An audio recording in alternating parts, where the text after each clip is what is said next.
The moment Lena's hand touched mine across that birthday table, I knew my carefully constructed world was about to shatter. For 3 years, I'd been the dependable brother-in-law, the helpful uncle, the man who fixed broken faucets and never crossed lines. But that night, with candlelight flickering between us and my daughter asleep upstairs, Lena whispered 4 words that would destroy everything I'd built to protect us. I've fallen for you. In small-town Wyoming, some secrets stay buried, others explode. Before you judge what happened next, hear my story to the end. Hit that like button and comment your city. I want to know how far this truth travels. The fluorescent lights of Anderson's Hardware hummed their familiar tune as Caleb Moore ran inventory on aisle 7. His hands moved with practiced efficiency, counting boxes of 3-inch deck screws, noting the depleted stock of weatherproof sealant, marking items that needed reordering before the spring construction season hit full force. It was Tuesday, which meant the afternoon shift would drag until 4:30, giving him exactly 17 minutes to reach Riverside Elementary before the late pickup fee kicked in. 17 minutes. Not 16. Not 18. 17 was the sweet spot he'd calculated over 2 years of single fatherhood, accounting for traffic lights, the train crossing on Maple Street, and Mrs. Henderson's tendency to keep the school doors locked until precisely 3:45. Caleb, you got a minute? His boss, Martin Anderson, stood at the end of the aisle holding a clipboard and wearing the expression he always wore before asking Caleb to cover someone's shift. Caleb had learned to recognize that look, apologetic but expectant, banking on the fact that Caleb Moore never said no. Depends on the minute, Caleb replied, setting down his scanner. I've got pickup in an hour. Jake called in sick again, 3rd time this month. Martin scratched his gray beard. I know it's last minute, but could you stay until close, just tonight? I'll make it worth your while, time and a half. Caleb's jaw tightened. Time and a half meant nothing when weighed against his daughter's face, waiting at that school window, watching other kids leave while she stayed behind. But Martin was a good man who'd hired him when other employers had hesitated, seeing a 28-year-old single father as a liability rather than an asset. Can't do it, Martin. Not tonight. Sophie's got a project due tomorrow, and I promised I'd help her with the poster board. Right. No problem. Martin nodded, already scanning the store for someone else. Kid comes first, always. The words were meant kindly, but they settled over Caleb like the weight they were. Kid comes first, always. It was his mantra, his North Star, the principle that governed every decision since the day his brother died, and Caleb became the only father figure in Sophie's life, even though she wasn't technically his daughter. Technically. That word did a lot of heavy lifting. At 3:43, Caleb pulled his aging Ford F-150 into the elementary school parking lot. The truck had 200,000 miles on it and a passenger door that stuck in humid weather, but it ran, and that was what mattered. He'd learned to measure everything in his life by that standard. Does it work? Does it serve its purpose? Does it get us through another day? Sophie burst through the school doors at 3:46, her backpack bouncing against her shoulders, dark braids flying. At 7 years old, she was all energy and questions, a stark contrast to Caleb's measured silence. She spotted the truck and waved enthusiastically, nearly tripping over her untied shoelace in the process. Careful, Caleb called through the open window. She yanked open the passenger door. It took 2 tries, and climbed inside, immediately launching into a breathless monologue about her day. We had art class and Mrs. Peterson said my drawing of the mountains was really good, and can I use the nice markers for my project tonight? And Emma invited me to her birthday party on Saturday, but I said I had to ask you first and— Seatbelt, Caleb interrupted gently. Sophie clicked the belt into place without pausing. And can I go to Emma's party? Her mom said it's at the rec center and they're going to have pizza and— We'll talk about it at home, Caleb said, pulling out of the parking lot. How was the math test? Her enthusiasm dimmed slightly. Okay, I guess. There was this one-word problem about trains that was really hard. We can practice those tonight after the project. You always say we can practice. Sophie looked out the window at the passing storefronts, the diner with the crooked sign, the post office with its faded flag, the church with the bulletin board advertising a community potluck. But sometimes I just want to watch TV. TV doesn't help you pass 2nd grade. Emma watches TV every night, and she gets good grades. Caleb gripped the steering wheel a little tighter. These conversations were becoming more frequent, Sophie comparing her life to her friends' lives, finding his rules too strict, his schedule too rigid. He knew what she was really asking. Why can't we be normal? Why can't you be like other dads? Because other dads didn't carry the weight he carried. Because other dads weren't raising their dead brother's child while trying to honor a promise made in a hospital room 3 years ago. We're not Emma's family, Caleb said quietly. We do what works for us. The house was a small 2-bedroom rental on the east side of town, where the roads turned from asphalt to gravel and neighbors measured distance in acres rather than feet. It wasn't much. Peeling paint on the shutters, a porch that sagged slightly on the left side, a yard that was more dirt than grass. But it was theirs. Caleb had negotiated a lease-to-own agreement with the landlord, making payments he could barely afford because Sophie needed stability. She needed to know that this place, imperfect as it was, wouldn't disappear. Inside, the house smelled like the pine cleaner Caleb used every Sunday and the faint mustiness of old carpet. Sophie dropped her backpack by the door, a habit Caleb had tried and failed to break, and headed straight for the kitchen. Snack first, she announced, then project. Apple or carrots? Can I have the crackers? Those are for lunches. You always say that.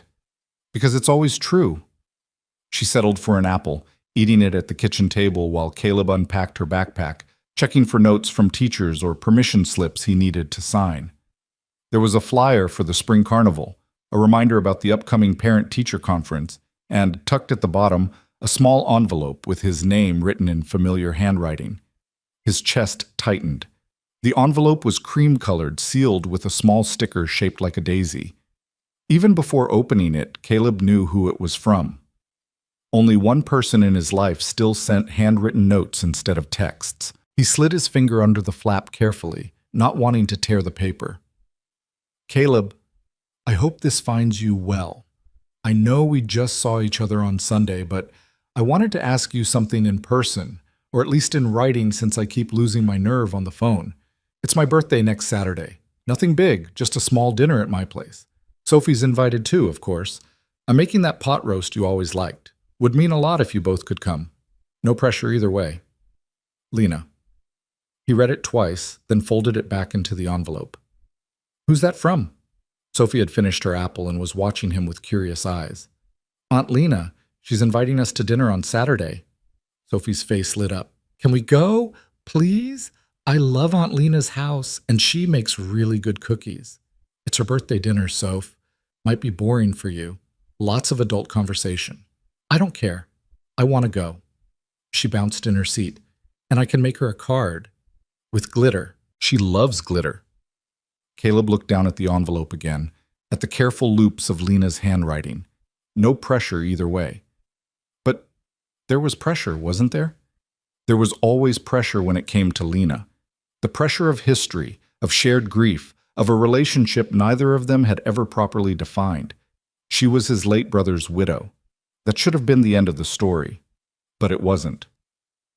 We'll go, Caleb heard himself say. But you're on your best behavior. No running in the house, no arguing about bedtime. I'm always on my best behavior at Aunt Lena's, Sophie said indignantly. Then, more honestly, mostly. They spent the next 2 hours on her school project, a poster about Wyoming wildlife.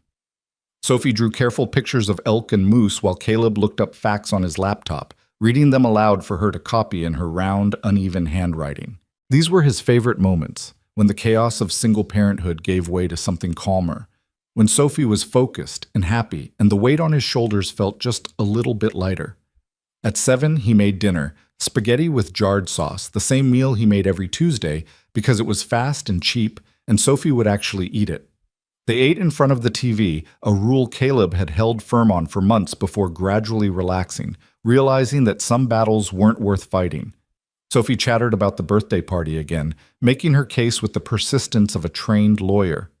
Emma's mom already said yes, so she's expecting me, and I already told Emma I'd probably come. And I don't have anything else to do on Saturday except Aunt Lena's dinner, but that's at night, and the party's at 2, so I could do both. Caleb twirled spaghetti around his fork, considering. Birthday parties meant presents, which meant money he hadn't budgeted for. But they also meant Sophie building friendships, having normal childhood experiences, being something other than the girl whose dad said no to everything. $15 limit on the present, he said finally. And we're not staying for the whole thing. I'll pick you up after an hour. 2 hours? Hour and a half. Final offer. Sophie grinned, victorious. Deal. After dinner, after bath time, after the elaborate bedtime routine that involved 2 stories, a glass of water, and a check under the bed for monsters, Caleb finally had silence. He sat on the porch with a beer he didn't really want, looking out at the dark expanse of Wyoming sky. The stars were spectacular out here, away from city lights, scattered across the blackness like diamonds on velvet. His phone buzzed. A text from Lena. Got my note? No pressure, just thought it would be nice. He typed back, we'll be there. What can I bring? 3 dots appeared, then disappeared, then appeared again. Just yourselves. That's enough. Caleb stared at those words longer than he should have. Just yourselves. That's enough. There was something weighted in that phrase, something that made his stomach twist with a feeling he'd been working very hard to ignore for the past 6 months.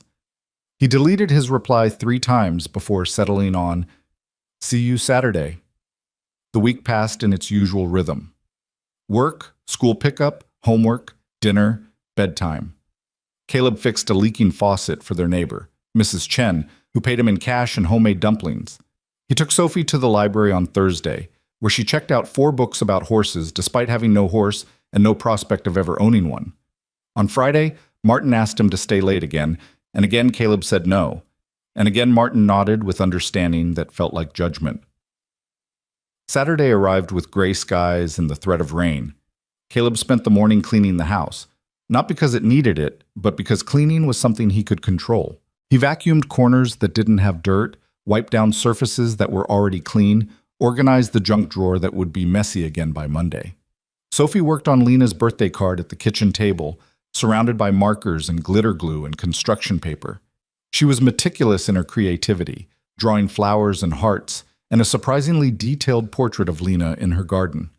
When she finished, the card was more glitter than paper, guaranteed to shed sparkles across Lena's entire house. She's going to love it, Sophie declared, holding it up proudly. She will, Caleb agreed. Lena loved everything Sophie made with a fierce, genuine affection that sometimes made Caleb's chest ache with gratitude. In the aftermath of losing his brother, Lena could have walked away from all of them. Instead, she'd stayed woven into their lives, showing up for Sophie's school plays and skinned knees, never missing a birthday or holiday. She'd been there when Caleb had no idea what he was doing. She'd taught him how to braid Sophie's hair, how to talk to teachers, how to handle the nightmares that had plagued Sophie for months after the funeral. She'd been a co-parent without the title, a partner without the definition. And somewhere along the way, something had shifted. At Emma's birthday party, Caleb stood against the wall of the recreation center, watching Sophie bounce in the inflatable castle with a group of screaming 7-year-olds. The noise was overwhelming, children shrieking, parents chatting loudly over the chaos, pop music blaring from a speaker someone had set up in the corner. Emma's mother, Jennifer, approached with a smile and a juice box. You look like you could use something stronger than this. I'll survive, Caleb said, taking the juice box anyway. Sophie's having a great time. She talks about you constantly, you know. My dad said this, my dad did that. You're her hero. The words landed wrong like they always did. He wasn't Sophie's dad, not really. He was her uncle, stepping into a role he'd never asked for, trying his best not to screw up a child who'd already lost too much. I just do what needs doing, he said. Well, you're doing a great job. Single parenting isn't easy. Trust me, I know. Jennifer's smile turned sympathetic. Sophie's lucky to have you.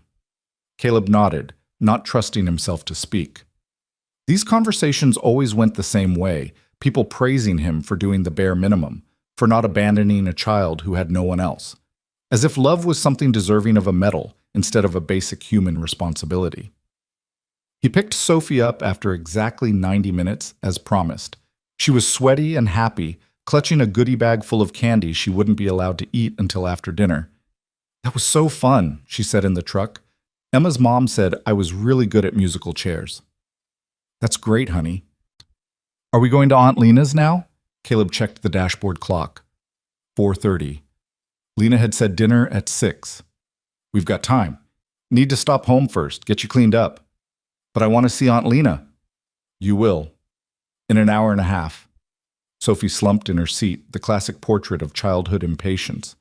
That's forever. It wasn't forever. But as Caleb drove home through the gray afternoon, watching storm clouds gather on the horizon, an hour and a half felt both too long and not nearly long enough. There was a knot forming in his stomach, a tension he couldn't name, a sense that tonight would be different somehow. He told himself he was being ridiculous. This was Lena, safe, familiar Lena. They'd had dozens of dinners together over the past 3 years. This was just another birthday, another meal, another evening of comfortable conversation and shared history. But that note would mean a lot if you both could come. And that text, just yourselves. That's enough. Caleb had spent 3 years reading between Lena's lines, interpreting her silences, understanding the things she didn't say. He'd become an expert in the language of grief and restraint, in the careful distance that protected them both from crossing a line neither could uncross. Tonight, for reasons he couldn't explain, that distance felt thinner. At home, he showered and changed into the one nice shirt he owned, a blue button-down Sophie had picked out for him last Christmas. Sophie changed into her favorite dress, the purple one with the twirly skirt, and insisted on wearing her dress shoes even though Caleb knew she'd complain about them being uncomfortable within the hour. He wrapped Lena's present, a new gardening book he'd ordered online and a gift certificate to the nursery in town. Practical gifts. Safe gifts. The kind of presents you gave to a friend, to family, to someone who occupied a clearly defined space in your life. The drive to Lena's house took 12 minutes. Caleb knew because he'd made this drive hundreds of times over the years, first as his brother's wingman, then as a pallbearer, then as the man who showed up to fix things and check in and make sure she was okay. Lena lived in the house she'd shared with Caleb's brother, a modest ranch-style home on 3 acres at the edge of town. She'd talked about selling it after the funeral, about moving somewhere with fewer memories, but she'd never followed through. Instead, she'd painted the walls, planted a garden, turned grief into something livable. Her truck was in the driveway. Lights glowed warmly in the windows. Smoke curled from the chimney. "Come on, come on!" Sophie was already unbuckling her seatbelt before Caleb had fully parked. "Wait for me," he said automatically. They walked to the front door together, Sophie clutching her glitter card. Before Caleb could knock, the door swung open, and there was Lena, backlit by the warm interior light, wearing jeans and a soft green sweater, her dark hair pulled back in a ponytail. "You came," she said, and there was something in her voice, relief, maybe, or nervousness, that made Caleb's throat tight. "Of course we came," Sophie said, pushing past both adults. "Happy birthday. I made you a card and it has glitter and everything," Lena laughed, accepting the card with appropriate reverence. "It's beautiful. I'm going to put it on the mantel right now." Caleb stepped inside, and the smell hit him immediately. Pot roast, exactly as promised, along with fresh bread and something sweet baking in the oven. The house was warm, almost too warm, and he shrugged off his jacket while Lena hung it in the closet. "You look nice," she said quietly. Sophie picked the shirt. "She has good taste." There was a pause, the kind that used to be comfortable, but now felt charged with something Caleb didn't want to examine too closely. Sophie had already made herself at home, sprawled on the living room rug with Lena's cat, Milo. The house was decorated for the occasion, not lavishly but thoughtfully. Candles on the dining table, a small vase of wildflowers, 2 place settings at the table instead of the usual 3. Caleb's stomach dropped. "Is anyone else coming?" Lena was in the kitchen, checking the roast. "No, just us. Is that okay?" "Yeah, of course. I just thought that I'd have a whole party." She smiled, but it didn't quite reach her eyes. "I'm not really a party person. You know that." He did know that. He knew a lot of things about Lena. How she took her coffee, black with 1 sugar. How she hummed when she was nervous. How she'd reorganized the entire house after the funeral, unable to stand things being where David had left them. David, Caleb's older brother. The ghost in the room they'd both gotten very good at not mentioning. "Can I help with anything?" Caleb asked. "You can open the wine. Glasses are in the usual spot." They moved around the kitchen with practiced ease, a domestic choreography they'd developed over years of shared meals. Caleb poured wine while Lena pulled the roast from the oven. Sophie wandered in and out, playing with Milo, chattering about the birthday party and Emma's new bike, and how she really wanted a kitten even though Caleb had said no 17 times. "Maybe your dad will change his mind," Lena said, catching Caleb's eye with a slight smile. "Don't encourage her," he muttered. Dinner was served at 6:30. The pot roast was perfect, tender and rich, falling apart at the touch of a fork. Lena had made all of Caleb's favorites: roasted potatoes with rosemary, green beans with garlic, homemade rolls that were still warm from the oven. It was the kind of meal that took hours to prepare, the kind of effort that spoke louder than words. Sophie dominated the conversation, as she always did, telling Lena every detail of her week.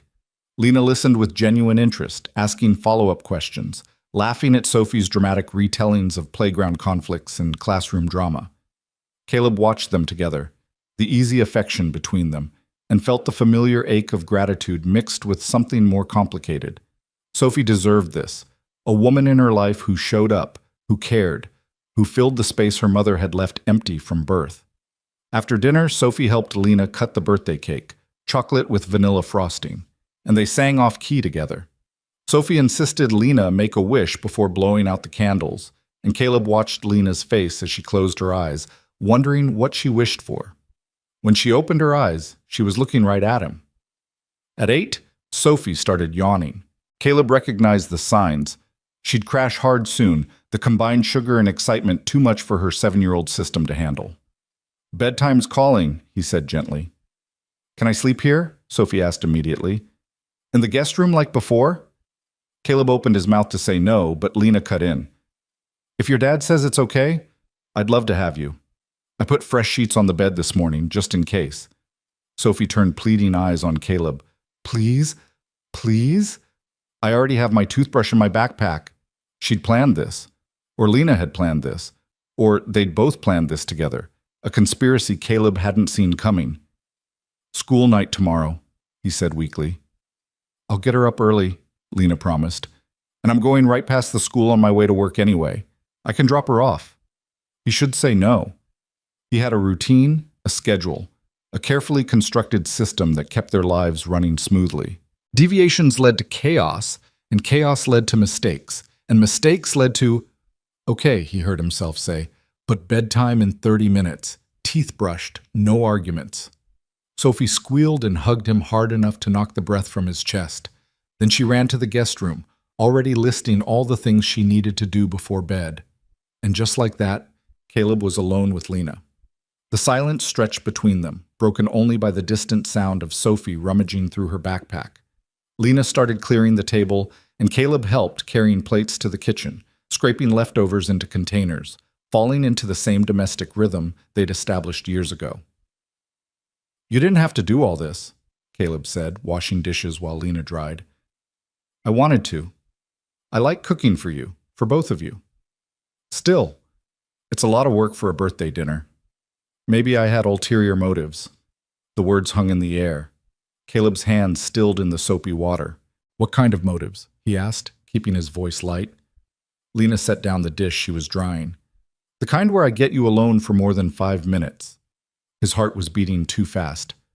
"Lena, I need to talk to you, Caleb. Really talk to you. Not surface stuff, not how's work and Sophie's doing great talk." She turned to face him fully. "We've been dancing around something for months, and I can't keep pretending I don't notice." He pulled his hands from the water, dried them on a towel. Every instinct screamed at him to deflect, to change the subject, to check on Sophie even though she was fine. "I don't know what you mean," he said. "Yes, you do." She was right. He did know. He'd known since the day she'd showed up at his house with groceries when he'd had the flu, had stayed to make soup, had sat beside him on the couch watching terrible daytime TV, and he'd realized with startling clarity that he wanted her to stay forever. He'd known when she'd taught him how to braid Sophie's hair, her hands guiding his, her breath warm on his neck. He'd known at last year's 4th of July picnic when she'd laughed at his terrible jokes and looked at him like he was more than just her dead husband's brother. He'd known, and he'd buried it deep, because knowing was dangerous. "I should check on Sophie," he said. She's fine. She's probably already building a fort out of the pillows. Lena stepped closer. Stay. Talk to me. About what? About us. About this. She gestured between them. About the fact that we can't seem to be in the same room anymore without all this tension, this energy, this... There's no us, Lena. His voice came out harder than intended. There's you and me and Sophie, and we're family, and that's family. She said the word like it tasted bitter. Is that what you tell yourself? It's the truth. It's a convenient lie. Her eyes flashed. We've been more than family for a while now, and you know it. Sophie's voice floated from the guest room. Dad? Can you come tuck me in? Caleb seized the escape like a lifeline. Be right there, honey. He moved past Lena, careful not to touch her, and went to Sophie's temporary room. She was already in bed, the covers pulled up to her chin, wearing the pajamas she'd apparently packed with premeditated precision. You planned this, he said, sitting on the edge of the bed. Planned what? The sleepover. Sophie's grin was unrepentant. Aunt Lena said I should ask you. She said sometimes you need a push. A push toward what? I don't know. Adult stuff. She yawned. Are you and Aunt Lena fighting? No, honey, we're not fighting. Good, because I want you to be happy. The words hit him square in the chest. I am happy. You're always worried. That's not the same thing. Sophie's eyes were already drooping. I just want you to smile more, like how you smile when Aunt Lena's around. He kissed her forehead, tucked the blankets tighter around her small body. Go to sleep, troublemaker. Love you, Dad. Love you too. When he returned to the living room, Lena was sitting on the couch, her hands wrapped around a glass of wine she hadn't drunk. The candles had burned lower. Outside, the threatened rain had started, a soft patter against the windows. Caleb stood in the doorway, every muscle tense, ready to make an excuse and leave. But Lena looked up at him with an expression so raw, so vulnerable, that he couldn't move. I'm not asking for anything you can't give, she said quietly. But I can't keep pretending, Caleb. I can't keep acting like we're just friends, just family, just two people connected by tragedy and responsibility. What are we then? I don't know, but I know what I want us to be. She set down the wine glass. And I think you know too. The rain picked up, drumming harder against the roof. Caleb's hands clenched and unclenched at his sides. He was my brother, he said finally. I know. He trusted me. With everything. With you.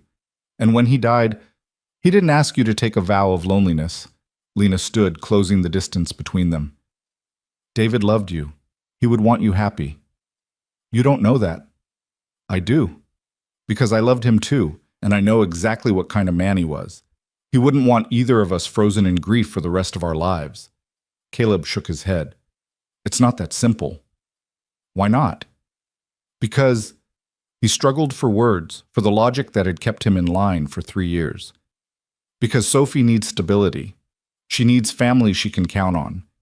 If this goes wrong, and if it goes right? He had no answer for that. He'd spent so long preparing for disaster, for loss, for pain, that he'd forgotten how to imagine joy. Lena reached out, her fingers brushing his. The touch was electric, simple, and devastating all at once. I'm not asking you to decide anything tonight, she said. I'm just asking you to stop pretending you don't feel it too. Lena, tell me I'm wrong. Tell me you don't think about me when you're alone. Tell me you don't catch yourself wondering what if, the same way I do. Her voice cracked. Tell me I'm imagining this and I'll drop it. I'll go back to being just Aunt Lena, just the helpful widow, just the woman who makes pot roast on birthdays. Caleb wanted to lie. He tried to lie. But looking at her face, seeing 3 years of carefully hidden hope finally exposed, he couldn't do it. You're not imagining it, he whispered. The relief that flooded her expression was almost painful to witness. Okay, she breathed. Okay, that's all I needed to hear. But it wasn't all. They both knew it wasn't all. Admission was just the first crack in a dam that had been holding back a flood for years. The rain continued its steady rhythm. Somewhere in the guest room, Sophie slept, oblivious to the seismic shift happening in the living room. The candles flickered, casting shadows that danced across the walls like ghosts of the past and specters of possible futures. Caleb should leave, should walk out that door, drive home, rebuild the walls that were crumbling with every passing second. But his feet wouldn't move. His hand wouldn't let go of hers. "What happens now?" he asked. Lena's thumb traced small circles on his palm. "I don't know, but I'm tired of being afraid to find out." Outside, lightning flashed, illuminating the room for a split second. Thunder rumbled in the distance. The storm was getting closer. And Caleb realized, standing there with Lena's hand in his and his daughter sleeping safely down the hall, that maybe he was tired too. Tired of being careful. Tired of saying no. Tired of living half a life because he was terrified of losing what little he had left. "I don't know how to do this," he admitted. "Neither do I." Lena smiled, sad and hopeful all at once. "But maybe that's okay. Maybe we figure it out together." The words settled between them like a promise, fragile and fierce. Caleb didn't pull away, didn't retreat. For the first time in 3 years, he stood still and let himself feel everything he'd been running from. The want, the fear, the possibility that happiness might not be a betrayal after all. The candles burned lower, the rain fell harder, and in the warm safety of Lena's living room, surrounded by the ghosts of the past and the uncertain promise of the future, Caleb took the first terrifying step towards something he'd convinced himself he didn't deserve. Tomorrow, he'd panic. Tomorrow, he'd second guess. Tomorrow, he'd build new walls and find new reasons why this was impossible. But tonight, with thunder rolling overhead and Lena's hand in his, Caleb Moore allowed himself to hope. Caleb didn't sleep that night. He drove home through the rain-slicked streets at 10:30, his hands gripping the steering wheel like it was the only solid thing in a world that had suddenly gone liquid and uncertain.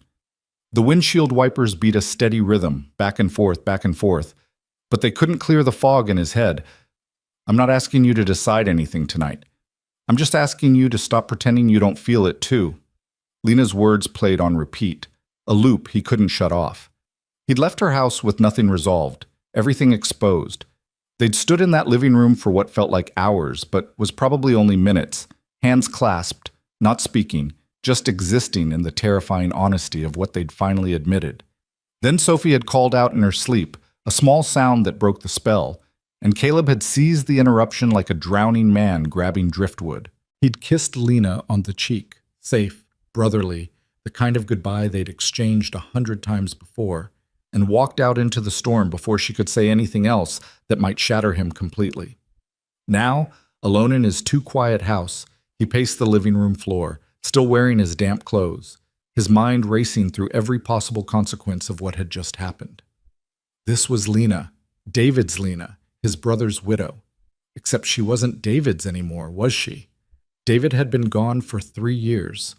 3 years of Lena rebuilding her life, learning to exist without the man she'd married at 22.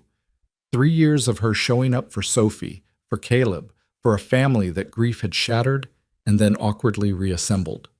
3 years of Caleb telling himself that the way his heart jumped when she laughed was just affection, that the way he looked forward to their Sunday dinners was just routine, that the way he noticed everything about her, the new way she wore her hair, the reading glasses she'd started using, the garden she'd planted in defiance of Wyoming's harsh climate, was just attentiveness. He'd been lying to himself. And tonight, the lie had finally collapsed. His phone buzzed on the coffee table. A text from Lena. "Thank you for coming tonight. For staying. For being honest. Sleep well." He stared at the message for a full minute before typing back, "You too." Inadequate. Everything he wanted to say felt either too much or not enough, so he settled for safe and hated himself for it. 3 dots appeared, disappeared, appeared again. Then, "We don't have to figure it all out at once, one day at a time." "One day at a time," he typed back, and tried to believe it was possible.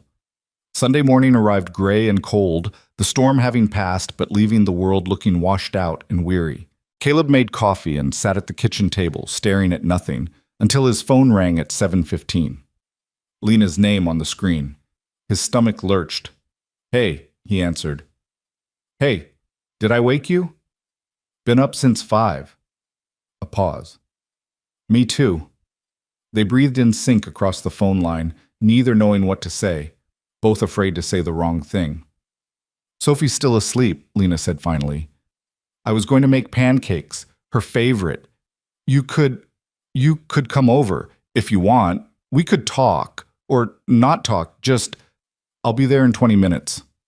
He showered in record time, threw on clean clothes, and was backing out of the driveway when his phone rang again.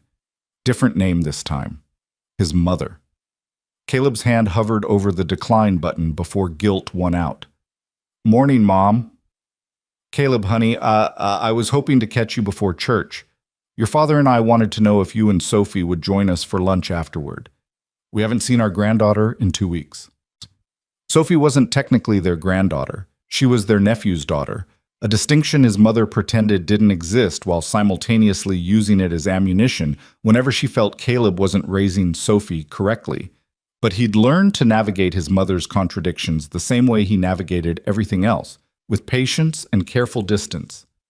Can I let you know later? I'm actually heading out right now. Where to this early on a Sunday? Just running an errand. What kind of errand requires...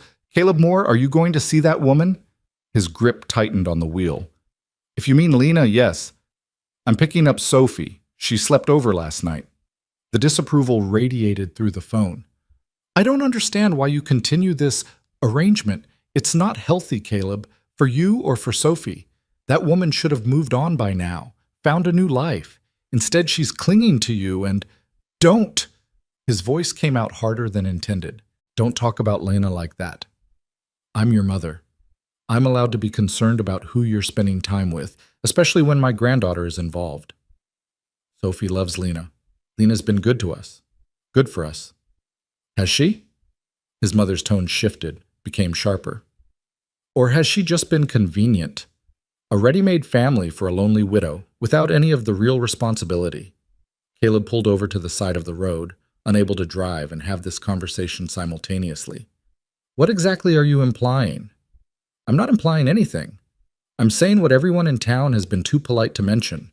That woman has had her hooks in you since the funeral, playing the grieving widow while making sure you never have a chance to move on with your own life. That's not... She's never... He couldn't finish the sentence, couldn't find words through the anger building in his chest. You were supposed to help her get back on her feet, Caleb, not become her permanent crutch. And now you're over there every Sunday, fixing her house, taking Sophie to play with her, acting like some kind of substitute husband. I have to go. Caleb, I'm just trying to... He hung up. His hands were shaking. The worst part was that his mother's words echoed thoughts he'd had himself late at night, when the guilt got too heavy. Was he being used? Had he let Lena become dependent on him in unhealthy ways? Was he substituting his brother's life for his own? No, that wasn't fair. Lena had never asked him for anything he hadn't freely offered. She'd rebuilt her life with remarkable strength, kept her job as a teacher, maintained her house, created a new routine that didn't include David. She didn't need Caleb. She chose him. And that choice, he was starting to realize, was what terrified him most. At Lena's house, Sophie answered the door in her pajamas, syrup already on her chin. Dad, Aunt Lena made chocolate chip pancakes and I helped flip them and we only burned 2. Caleb stepped inside, and the smell of vanilla and butter wrapped around him like a hug. Lena stood in the kitchen doorway, wearing sweatpants and an old college t-shirt, her hair in a messy bun, no makeup, looking more beautiful than anyone had a right to look on a Sunday morning. Hey, she said softly. Hey. Sophie grabbed his hand, pulling him toward the kitchen. Come eat. There's tons left and Aunt Lena made the good kind of bacon, the really crispy kind you like. They ate at the kitchen table, Sophie maintaining a steady stream of conversation about everything and nothing. Caleb caught Lena's eye several times across the table, saw his own uncertainty reflected there, mixed with something that looked like hope. After breakfast, Sophie went to watch cartoons and Caleb helped Lena clean up. They moved around each other carefully, hyper-aware of every accidental brush of hands, every moment of closeness. Your mom called, didn't she? Lena asked, scrubbing a pan. How did you... You have a specific look when you talk to her. Tense. Like you're bracing for impact. He dried a plate, set it in the cabinet. She had opinions about last night. About us. About everything. Let me guess. I'm a lonely widow with inappropriate attachment to her dead husband's brother. The accuracy of it made him wince. Something like that. Lena's hands stilled in the soapy water. Is that what you think? No. Maybe. I don't know what I think anymore. She turned to face him, suds dripping on the floor between them. I'm going to tell you something, and I need you to really hear me. Can you do that? He nodded. I love David. I will always love David. He was my first love, my husband, the man I thought I'd grow old with. Her voice was steady, clear. But he's gone. And I spent 2 years thinking that meant my life was over too, that loving anyone else would be a betrayal, that I was supposed to just exist, go through the motions, be the tragic widow until I died. Lena, let me finish. She took a breath. You changed that. Not because you were trying to replace David or because I was looking for a substitute. You changed it because you showed up. Every Sunday, every emergency, every small moment when I needed someone and you were just there. You became my friend, my partner in keeping Sophie's world stable. And somewhere along the way, I realized I was falling in love with you. The words hit him like a physical blow. Love. She'd said love. I know it's complicated, she continued. I know people will talk. I know your mother already thinks I'm manipulating you. I know every single reason why this is a terrible idea. Her eyes met his, unwavering. But I also know that I haven't felt this alive, this hopeful, this happy in 3 years. And it's because of you. Caleb's throat was too tight to speak. He set down the dish towel with hands that wouldn't stop shaking. You don't have to say anything, Lena said quickly. I just needed you to know. No more dancing around it, no more pretending. I can't, his voice cracked. I can't give you what you want. What do you think I want? A future. A relationship. Something I'm not capable of. Why aren't you capable of it? Because I have Sophie. Because my entire life is about making sure she's okay, that she has stability, that she doesn't lose anyone else. I can't be distracted by what? By being happy? Lena stepped closer. How is you being miserable better for Sophie? How is you shutting yourself off from any chance at love, teaching her how to live a full life? She needs me focused. She needs you whole. There's a difference. From the living room, Sophie called out, Dad, can we go to the park? Please? Caleb seized the interruption. Yeah, honey, we'll go. Lena's expression shuddered, the vulnerability replaced by something more guarded. Of course, you should spend time together. Lena, it's fine. Really. She turned back to the sink. I'll see you next Sunday, or whenever. The dismissal stung more than it should have. Caleb wanted to say something, to fix this, but Sophie was already bringing him her shoes, chattering about the swings and the slide, and could they please get ice cream after? He gathered their things, helped Sophie into her jacket, avoided looking at Lena's face. At the door, he paused. Thank you for breakfast, he said. Anytime. The word hung heavy with everything they weren't saying. The park was nearly empty, the cold morning keeping most families indoors. Sophie ran straight for the swings, and Caleb pushed her higher and higher, watching her laugh against the gray sky. Higher, Dad, higher! He pushed, and she soared, fearless and free. Are you sad? Sophie asked after a while, dragging her feet to slow down. No, honey. Why? You have your sad face. The one you get when you're thinking too hard about grown-up stuff.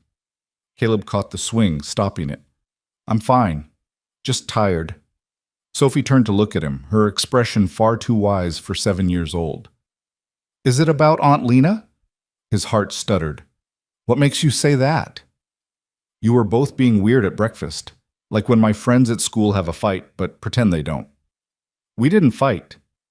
Then why did you leave so fast? Caleb sat on the swing next to hers, the cold chain biting through his jacket. How did you explain adult complications to a child? How did you make her understand things you didn't understand yourself? Sometimes grown-ups have to figure out complicated things, he said carefully, and figuring them out can be hard. What kind of complicated things? Just Feelings, relationships, how people fit together. Sophie kicked at the dirt beneath her feet. I think you and Aunt Lena fit together good. Yeah? Yeah, she makes you smile, and you make her happy. I can tell. She looked up at him with David's eyes, that same dark brown, that same intensity. Don't you want to be happy, Dad? I am happy. I have you. That's not the same thing. You can have me and still want other stuff too. When had his daughter become so perceptive? When had she stopped being the little girl who needed him to explain everything and started being the one offering wisdom? It's more complicated than that, Soph. Grown-ups always say that, but sometimes I think you just make it complicated so you don't have to be brave. The words landed like stones, out of the mouths of babes. They stayed at the park for another hour, but Caleb's mind was elsewhere. He pushed Sophie on the swings, helped her across the monkey bars, sat on a bench while she played with a group of kids who'd arrived later. And the whole time his daughter's question echoed, "Don't you want to be happy?" Of course he wanted to be happy, but happiness felt like a luxury he couldn't afford. Happiness meant vulnerability, and vulnerability meant risk, and risk meant potential loss. He'd already lost his brother, already watched Sophie lose her father. How could he take a chance on something that might end badly? How could he introduce instability into the fragile peace they'd built? But wasn't that what he was already doing by holding Lena at arm's length? Wasn't the tension, the unspoken feelings, the careful distance, wasn't that its own kind of instability? His phone buzzed. Another text from his mother. We need to talk about your priorities. Call me. He deleted it without responding. They skipped the ice cream. Caleb took Sophie home, made her lunch, watched her do homework at the kitchen table. Normal Sunday things. Safe, predictable, controllable things. At 4 o'clock, his phone rang. Not his mother this time. Lena. He almost didn't answer, almost let it go to voicemail. But Sophie was watching him with those knowing eyes, and he could hear her voice in his head. Sometimes you just make it complicated so you don't have to be brave. Hello? Hi. Lena's voice was quiet. I'm sorry about earlier. I shouldn't have pushed. I said I wouldn't, and then I did exactly that. You don't have to apologize. Yes, I do. This is scary for you. I get that. I got caught up in my own feelings and forgot that you need time to process. Caleb looked at Sophie, who was pretending to focus on her math worksheet while clearly listening to every word. He stood, walked to his bedroom, closed the door. I'm scared, he admitted, the words coming out before he could stop them. I'm terrified, Lena, of what this means, of what could happen, of screwing it all up. I know. Do you? Because from where I'm standing, you seem pretty sure about everything. Meanwhile, I'm over here feeling like I'm about to drive off a cliff. I'm not sure about everything. I'm just sure about you. Her voice wavered slightly. And I'm scared too. Scared you'll decide I'm not worth the risk. Scared I'll lose you completely by wanting more. Scared I'm reading this whole thing wrong and making a fool of myself. You're not making a fool of yourself. Then what am I doing? Being braver than me. A soft laugh, almost sad. Bravery's easier when you've already lost everything that mattered. I've already survived the worst. What's left to be afraid of? Caleb sat on the edge of his bed, the weight of 3 years pressing down on his shoulders. Sophie, he said quietly. Sophie's what I'm afraid of. If we do this, if we try and it doesn't work, she loses another person she loves. I can't put her through that. And if we don't try, if we just keep pretending, what does she lose then? He didn't have an answer. Can I ask you something? Lena said after a long silence. Yeah.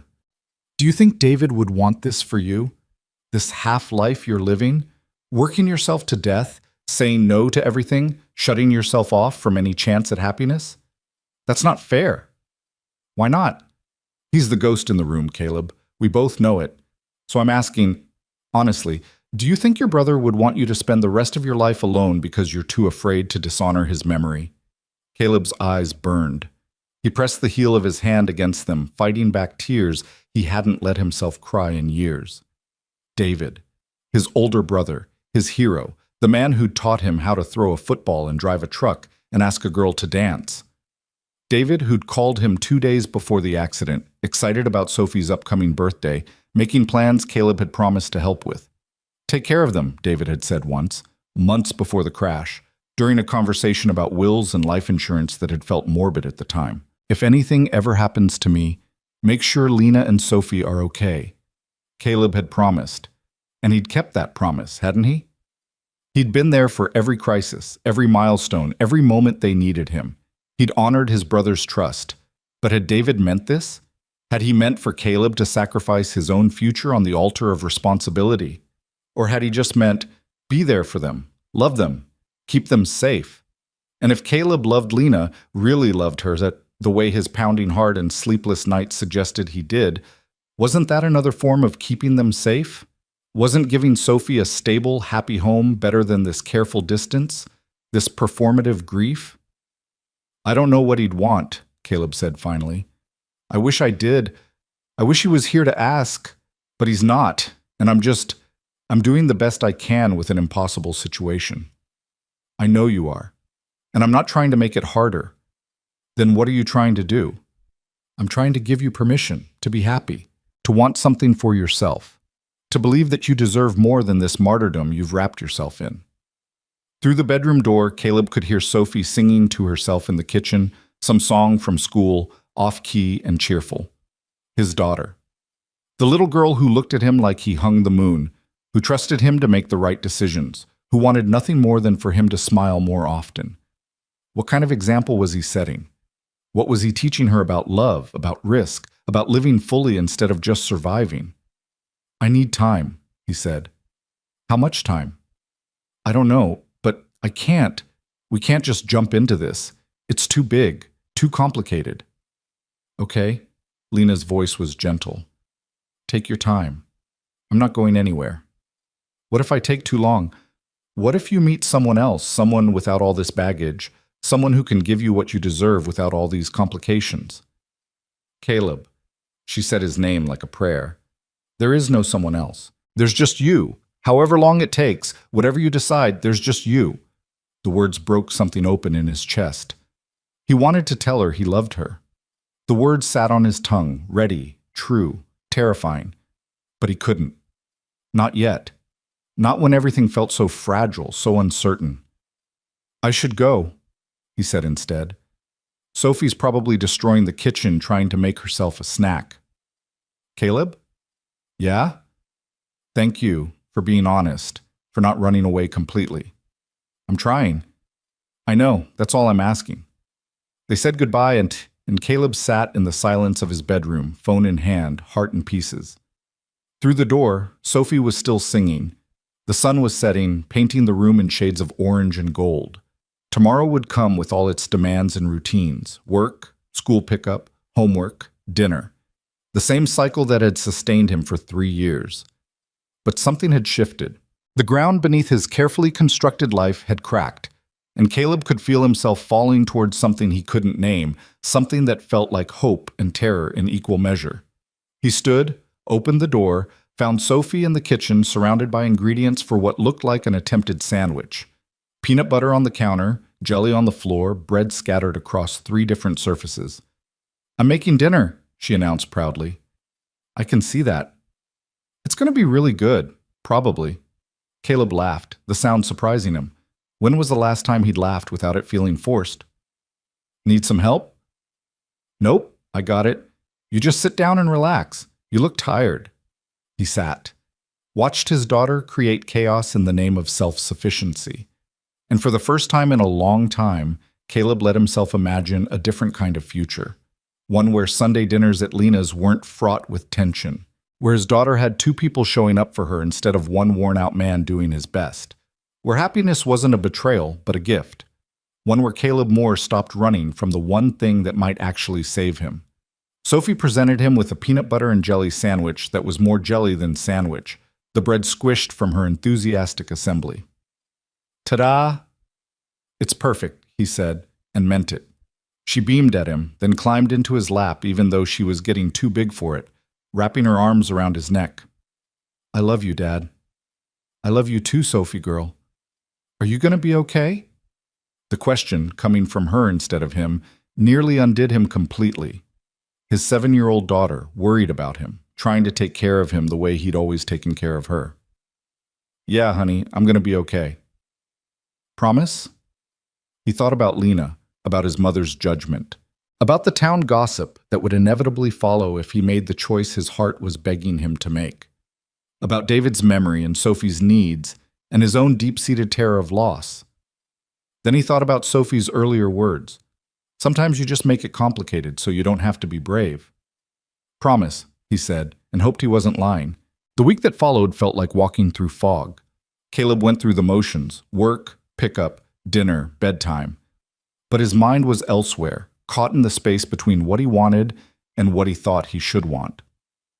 Every night, he lay awake staring at the ceiling, having conversations with ghosts and hypothetical futures, never reaching any conclusion that felt right. Lena gave him space. No calls, no unexpected visits, just a simple text each morning. "Hope you have a good day." Nothing demanding, nothing heavy. Just enough to remind him she was still there, still waiting, still choosing him despite his cowardice.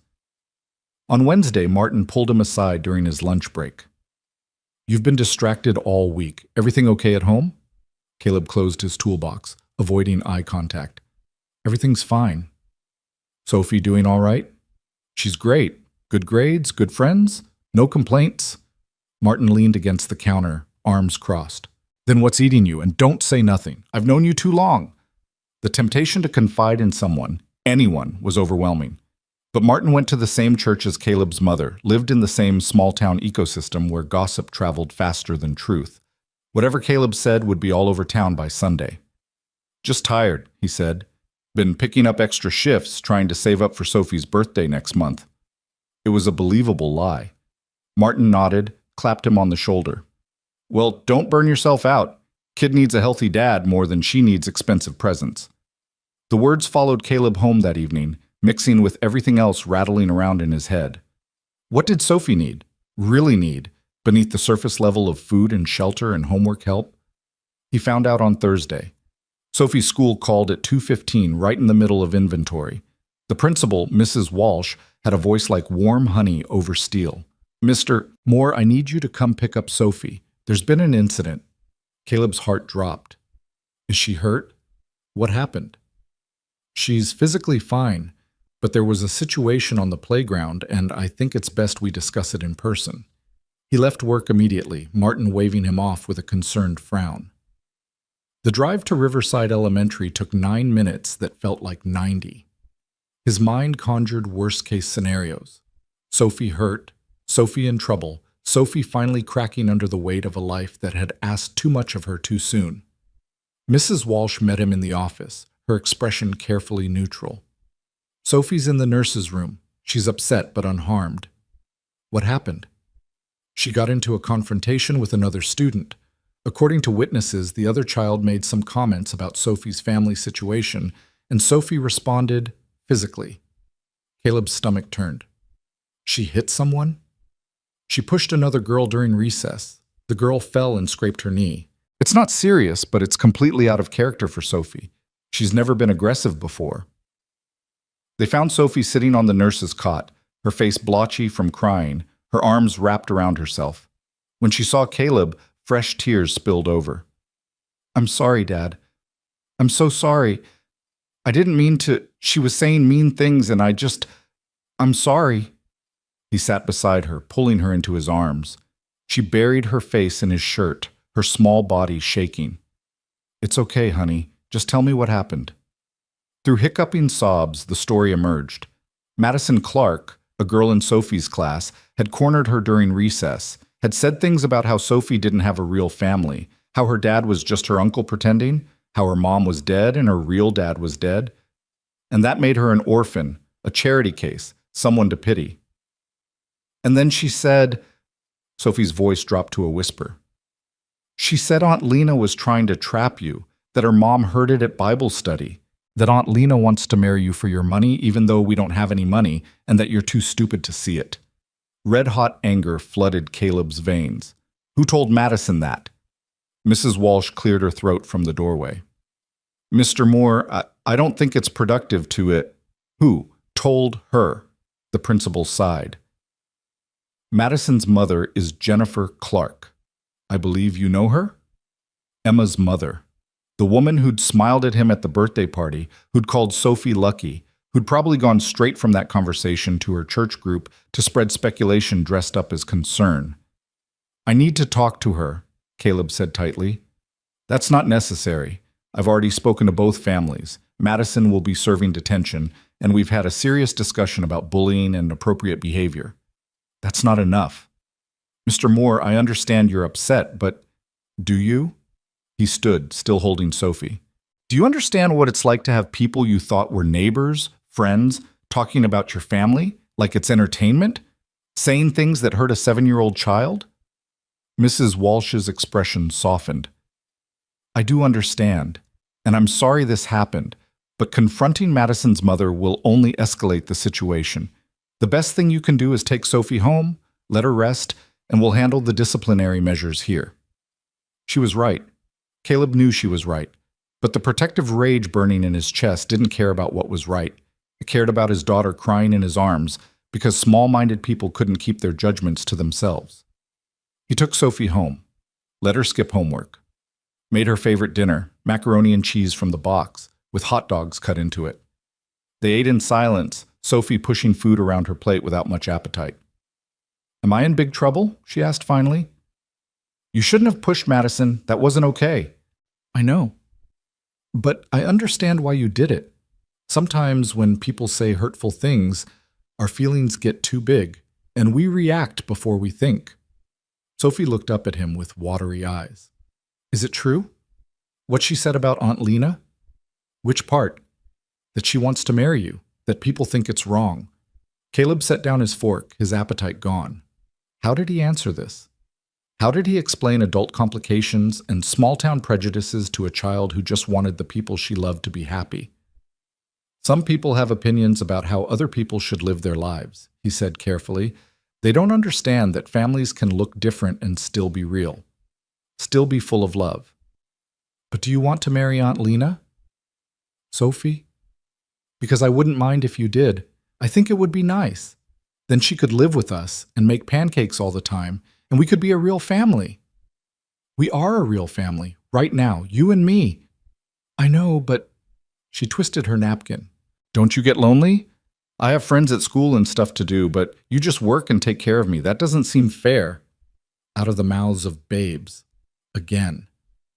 My job is to take care of you, Caleb said. That's what parents do. But who takes care of you? The question hit him like a punch. Who did take care of him? Who checked in, asked how he was really doing, noticed when he was running on empty? Lena. The answer was Lena, and it had been for years, and he'd been too wrapped up in fear and guilt to acknowledge it. I take care of myself, he said, but it sounded hollow even to his own ears. Sophie pushed her plate away. Can I call Aunt Lena? I want to tell her what happened. She always knows what to say when I'm sad. Not tonight, honey. It's late. It's only 7:30. Still too late. You need to get ready for bed. I'm not tired. Sophia, please, Dad, please. I just want to hear her voice, just for 5 minutes. The desperation in her tone broke him. He handed over his phone, watched his daughter dial from memory, saw her face light up when Lena answered. Aunt Lena? It's me. Yeah, I know it's Dad's phone. No, he's right here. I just wanted to talk to you. I had a bad day at school.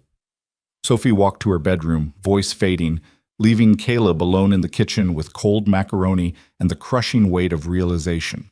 His daughter needed Lena, not as an occasional visitor, not as the nice lady who made Sunday dinners. She needed her the way children need stability, consistency, love that doesn't waver. And if he was being honest, really, brutally honest, he needed her too. 20 minutes later, Sophie emerged, eyes red but calmer. She handed back the phone.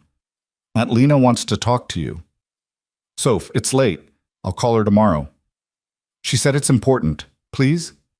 He took the phone, waited until Sophie was back in her room before speaking. Hey. Hey.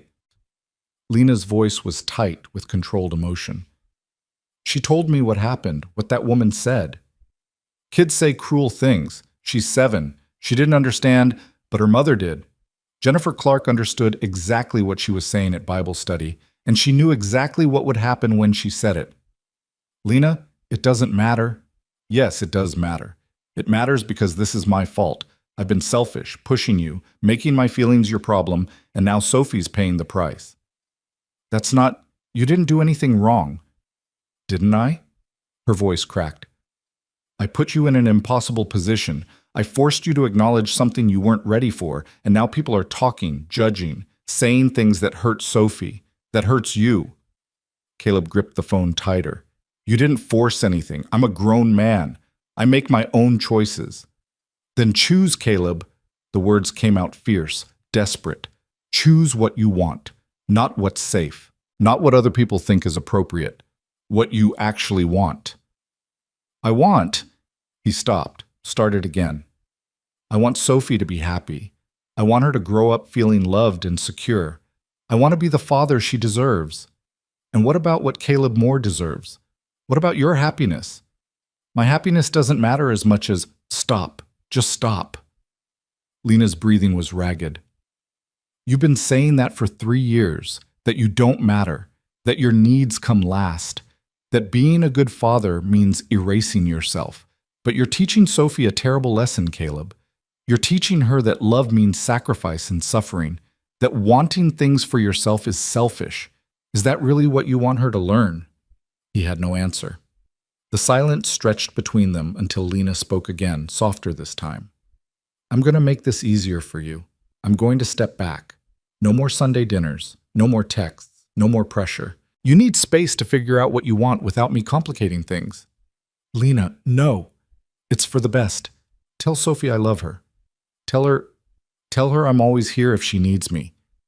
But you and I need distance, for everyone's sake. Please don't do this. I have to, because if I don't, you never will, and we'll spend the next 3 years in this limbo. And I can't keep hoping, Caleb. I can't keep waiting for you to be brave enough to want me. I do want you. The words burst out before he could stop them. I want you so much, it terrifies me. Silence. Then, so quiet he almost missed it. Then why does it feel like you're running away? Because I don't know how to do this. I don't know how to be a good father and a good partner. I don't know how to let you in without risking everything I've built for Sophie. I don't know how to choose myself without feeling like I'm betraying everyone who's counting on me. Maybe you're not supposed to know. Maybe you just have to trust that we'll figure it out together. And if we don't? If we try and it falls apart and Sophie loses another person she loves? What if we try and it works? What if Sophie gains a family that's whole and happy? What if you stop carrying everything alone? Lena's voice broke. What if we get to be happy, Caleb? Is that really so impossible to imagine? It should be impossible. Logic said it was impossible. But standing in his kitchen, phone pressed to his ear, Caleb could see it clearly. Sunday mornings at Lena's table, Sophie laughing between them. Movie nights on the couch, all 3 of them crowded together. Holiday dinners where he wasn't alone in the kitchen, wasn't handling everything by himself. A life that looked like partnership instead of survival. A life that looked like love. I need to see you, he said. Not on the phone, in person. When? Tomorrow, after I drop Sophie at school. Can you meet me somewhere? Where? He thought fast. Somewhere private, away from town gossips and prying eyes. The old barn, Miller's property. You know the one? I know it. What time? 8:30. Okay. A pause. Caleb? Yeah? Whatever you need to say tomorrow, just say it. No more dancing around, no more protecting my feelings, just the truth. The truth, he repeated. I can do that. They said goodbye, and Caleb stood in the quiet kitchen, his heart pounding against his ribs. The truth. What was the truth? That he was terrified? That he was falling apart? That every carefully constructed wall he'd built was crumbling and he didn't know how to stop it? Or that he was tired of being afraid? Tired of choosing safety over happiness? Tired of watching life pass him by while he clung to the wreckage of the past? Sophie appeared in the doorway wearing her pajamas. Is Aunt Lena mad at me? No, baby. She's not mad at you. She's never mad at you. Then why does she sound so sad? Because grown-ups are complicated. That's what you always say. Because it's always true. Sophie crossed to him, wrapped her arms around his waist. I don't want her to go away. I don't want things to change. Caleb pulled her close, breathing in the strawberry scent of her shampoo. Sometimes things have to change, Sophie, even when it's scary. Are you going to marry her? I don't know. But you love her. I can tell. How can you tell? Sophie looked up at him with those two wise eyes. Because you get the same look Mommy Lena gets when she talks about Uncle David, like you're happy and sad at the same time. Uncle David. Sophie had started calling him that about a year after the accident, when she was old enough to understand that David was her real father, but Caleb was her dad. It was her way of honoring both, of holding space for complicated truth. I do love her, Caleb admitted. But love doesn't always mean things work out the way we want. Why not? Because life is complicated. You keep saying that because you keep asking impossible questions. Sophie giggled despite herself, then grew serious again. Madison said Aunt Lena is trying to trap you. What does that mean? It means Madison's mother doesn't understand our family, and that's okay. Not everyone has to understand. But it hurt my feelings. I know, honey. I know it did. Are you going to fix it? The simple faith in her voice, the absolute certainty that her father could fix anything, was almost too much to bear. What if he couldn't fix this? What if there was no solution that didn't hurt someone? I'm going to try, he said. That night, after Sophie was asleep, Caleb did something he hadn't done in 3 years. He pulled out the box from the back of his closet, the one marked David in his own handwriting. Inside were photos, letters, random mementos of a life cut short. He sifted through them until he found what he was looking for. A letter David had written him 10 years ago, when Caleb was 18 and leaving for college. Little brother, it read in David's messy scrawl, by the time you read this, you'll be in some dorm room wondering what the hell you're doing with your life. So let me tell you, you're going to screw up. A lot. You're going to make choices that seem right at the time and turn out wrong. You're going to hurt people you love. You're going to be scared and uncertain and absolutely convinced you're failing. That's called being human. The only real failure is playing it so safe that you never actually live. Take risks, fall in love, do stupid things for the right reasons. And when life kicks you in the teeth, because it will, get back up and try again. I'm proud of you. Not for being perfect, for being brave enough to be imperfect. Love, your pain-in-the-ass older brother. Caleb read it 3 times, tears blurring the words. David wouldn't want this. David, who'd proposed to Lena after 6 months of dating despite everyone saying it was too fast. David, who'd quit a stable job to start his own business despite the risk. David, who'd lived every day like it mattered because he understood somehow that none of it was guaranteed. David would want Caleb to be happy, to take the risk, to choose love over fear. The certainty settled over him like a blanket. He knew what he had to do. Morning came cold and clear. Caleb dropped Sophie at school, watching her run inside with the resilience that 7-year-olds somehow possessed. She'd be okay. Whatever he decided, whatever happened next, Sophie would be okay. The Miller property sat on the outskirts of town, 20 acres of grass and sky, and an old barn that hadn't been used for anything but storage in a decade. Caleb pulled up at 8:25, his hands sweating despite the cold. Lena's truck was already there. He found her inside the barn, sitting on an old hay bale, wrapped in a coat too big for her frame. She looked up when he entered, and the vulnerability in her expression made his chest ache. Hi, she said. Hi. He sat beside her, close enough to touch, but not touching.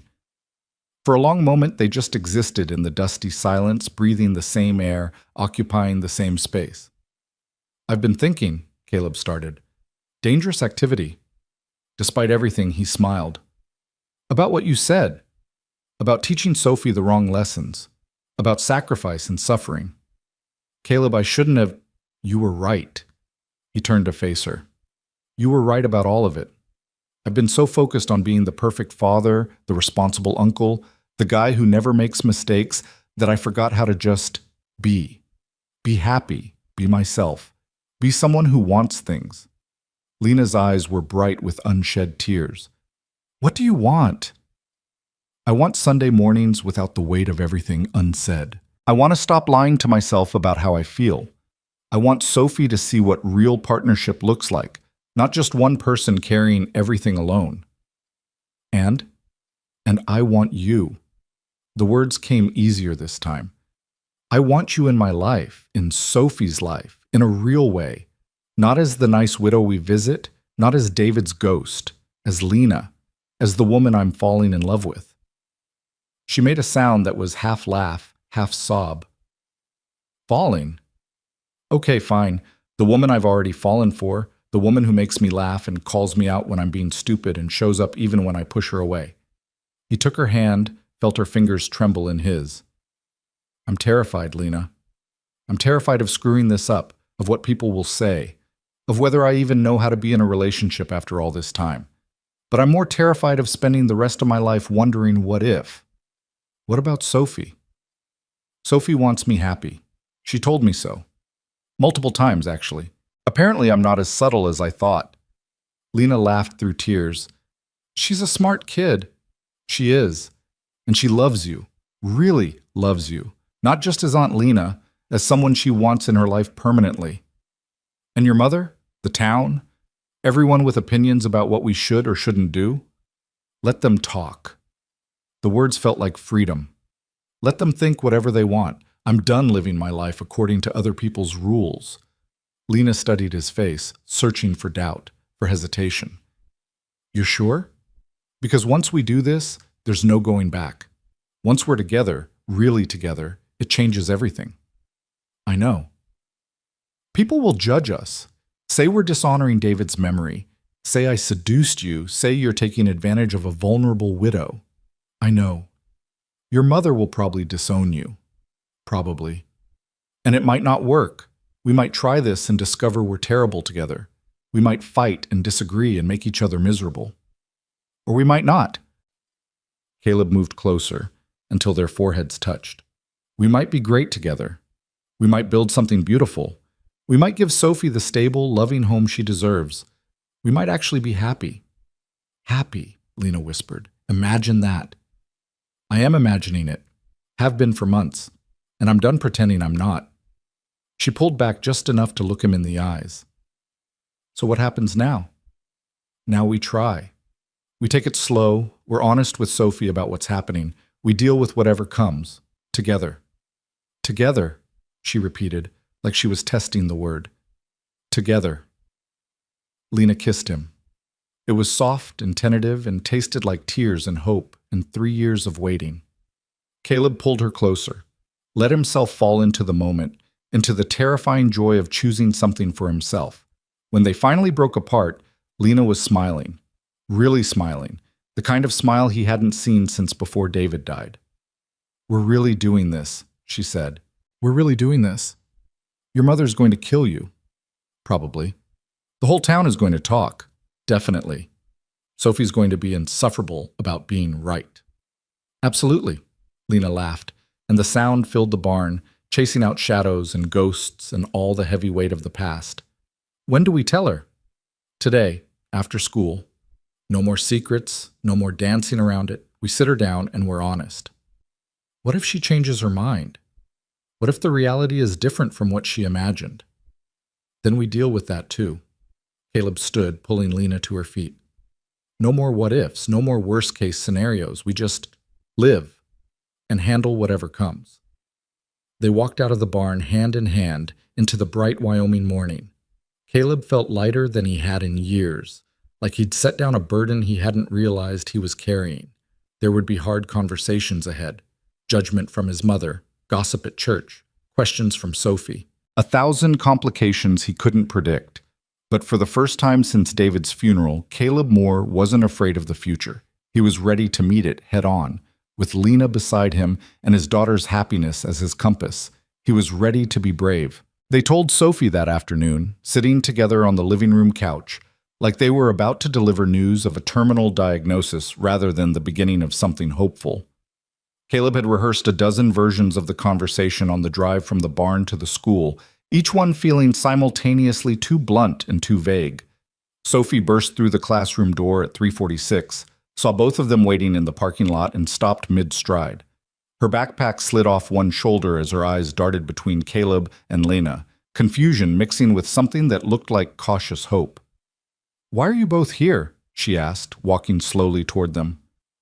"We need to talk to you about something," Caleb said, hearing the weight in his own voice and hating it. "Important grown-up stuff." Sophie's face fell. "Am I in more trouble?" Because Madison already apologized, and Mrs. Walsh said, "You're not in trouble, sweetheart," Lena said quickly. "This is about us. About our family." The word family made Sophie's expression shift again. She climbed into the truck without another word, sandwiched between the two adults, her small hands gripping the edge of the seat. At home, Caleb made hot chocolate, the kind with real cocoa and way too many marshmallows, while Lena sat with Sophie at the kitchen table. The domestic normalcy of it struck him hard. This could be their life. This scene, repeated hundreds of times in hundreds of variations. The three of them together, navigating the ordinary and extraordinary moments that made up a family. He set the mugs down and took a breath. "Sophie, you know how you said you wanted me to be happy, and how you said you wouldn't mind if Aunt Lena and I got married?" Sophie's eyes went wide. "Are you getting married right now?" "No, not right now, but—" He looked at Lena, found strength in her steady gaze. "Lena and I care about each other, more than just friends. We want to spend more time together. See if we can build something real." "Like boyfriend and girlfriend?" Sophie asked, the words sounding strange in her 7-year-old voice. "Kind of like that, yeah." Sophie was quiet for a long moment, her fingers wrapped around her mug. "Is Uncle David okay with this?" The question hit Caleb like a physical blow. Out of all the complications he'd anticipated, his daughter asking for permission from a ghost hadn't been one of them. Lena reached across the table, covering Sophie's small hand with her own. "Your Uncle David loved your dad very much, and he loved me. And more than anything, he wanted the people he loved to be happy. I know, he'd want this for us." "How do you know?" "Because when you really love someone, you want them to live a full life, even after you're gone." Lena's voice caught. "Your Uncle David wouldn't want me sad forever, and he definitely wouldn't want your dad carrying everything alone." Sophie considered this, her brow furrowed in concentration. "Madison's mom says it's wrong, that you're supposed to stay sad when someone dies." "Madison's mom," Caleb said carefully, "has opinions about things that aren't her business. What matters is what we think, what we feel, what makes our family work." "And this makes our family work? You and Aunt Lena being boyfriend and girlfriend? We think it might, but we need you to be okay with it too, because you're the most important person in both our lives." Sophie took a sip of hot chocolate, leaving a marshmallow mustache on her upper lip. "What changes? Like, does Aunt Lena move in here? Do we move to her house? Do I get to call her mom?" The questions came rapid fire, practical in the way only children could be. Caleb and Lena exchanged a glance. "Nothing changes right away," Lena said. "We're taking things slow, but eventually, yes, we might live together. We might become a different kind of family." "And the mom thing?" Sophie pressed. "That's up to you, sweetheart. You can call me whatever feels right. Aunt Lena, just Lena, or something else. When and if you're ready." Sophie nodded slowly, processing. "Can I still have sleepovers at your house?" "Of course." "And you'll still make me pancakes?" "Always." "And Dad won't be so tired all the time?" Caleb's throat tightened. "I'll try not to be." "Okay." Sophie set down her mug with a decisive thunk. "Then I think it's good. I think Uncle David would think it's good too." She paused. "But Madison's probably going to be really mean about it." "Probably," Caleb agreed. "And other people might say things too. Not nice things. About all of us." "Because they think it's wrong?" "Because they don't understand. But that's their problem, not ours." Sophie straightened in her chair, her expression remarkably fierce for someone who barely reached 4 feet tall. "If Madison says mean stuff, can I tell her it's not her business?" "You can tell her our family is built on love, and that's all that matters," Lena said gently. "And if she keeps being mean, you tell Mrs. Walsh." No more pushing, though, Caleb added. We use words, not hands. Deal? Deal. Sophie grinned, then launched herself across the table into Lena's arms. I'm happy you're going to be my mom. Kind of. Eventually. Lena's eyes filled with tears as she held Sophie tight. I'm happy too, baby. So happy. Caleb watched them, these two people who'd become his entire world, and felt the last piece of resistance crumble. This was right. However complicated, however judged, this was right. The storm arrived on Sunday. Caleb's mother showed up unannounced at 9 in the morning, her face set in the expression she reserved for moral crusades and neighborhood disputes. She didn't knock, just walked straight in like she owned the place, found Caleb making breakfast, and launched immediately into battle. Is it true, she demanded, what Janet Henderson told me after church, that you and that woman are together now? Caleb set down the spatula slowly. If by that woman you mean Lena, then yes, it's true. His mother's face went pale, then red. How could you? Your brother's widow, Caleb, your own brother's wife. My brother's dead, Mom. Has been for 3 years. That doesn't give you the right to move in on his family like some kind of vulture. I didn't move in on anyone. Lena and I developed feelings for each other. It happens. It's shameful is what it is. Disrespectful. A betrayal of everything, David? Don't. Caleb's voice came out harder than intended. Don't bring David into this like you know what he'd want.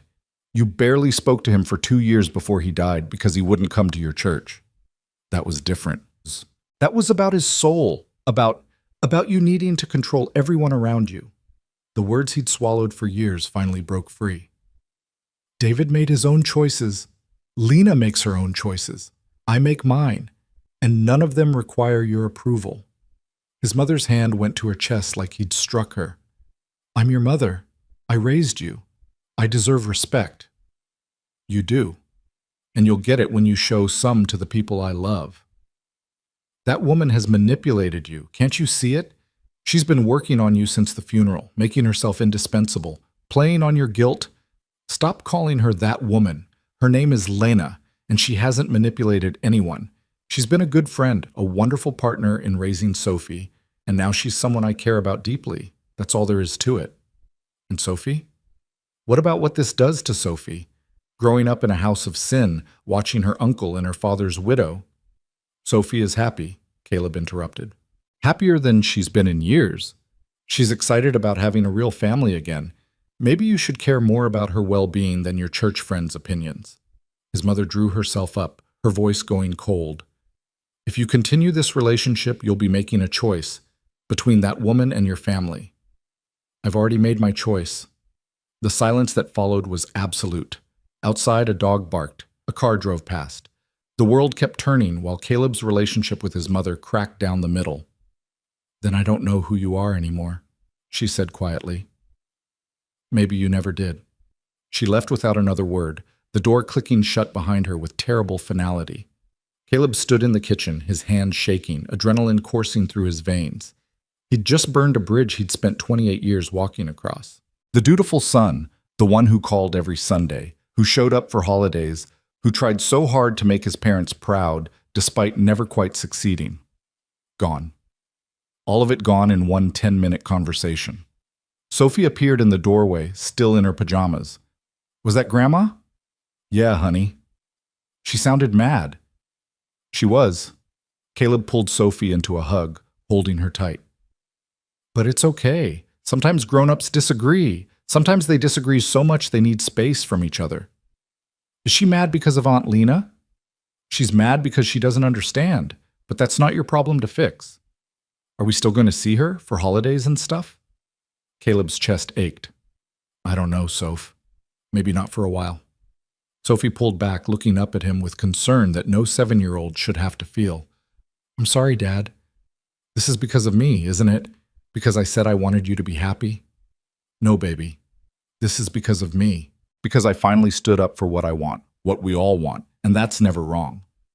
The lies we tell our children to protect them, Caleb thought. Sophie would understand someday that standing up for yourself often came with a cost, that choosing happiness sometimes meant losing people you loved.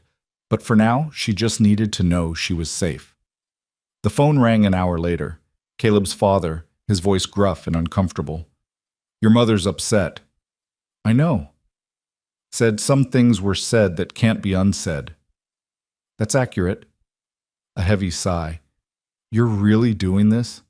With Lena? I am. And you think it's right? After everything? Caleb closed his eyes. His father had always been the quiet one, letting his mother lead the charge while he provided silent support. But sometimes, in rare moments, he showed flashes of independent thought. I think David would want us happy, Dad. I think he'd be glad Lena found someone who loves her, who loves Sophie, who's willing to build a family out of the pieces grief left behind. His father was quiet for a long time. Your mother won't come around easy, maybe not at all. I know. And you're prepared for that? I have to be. Another pause. The girl, Sophie, she's really okay with this? She's more than okay. She's excited. Well, his father cleared his throat. That's something then. Kid's got a good head on her shoulders. It wasn't approval. But it wasn't condemnation either. Caleb would take what he could get. Thanks, Dad. Didn't say I agreed with it. Just said the kid's got sense. A pause. Take care of yourself, son. And that little girl, that's what matters. The line went dead before Caleb could respond. By Monday, the whole town knew. Caleb could feel it the moment he walked into Anderson's hardware. The shift in energy, the sideways glances, the conversations that stopped when he approached. Martin greeted him with careful neutrality, assigning him to inventory in the back where he wouldn't have to interact with customers. At lunch, Jake cornered him by the loading dock. So it's true. You and David's widow? Lena, Caleb said tiredly. Her name is Lena. Yeah, Lena, you're actually together? We are. Jake whistled low. Man, that's complicated. Is there a question in there, or are you just making observations?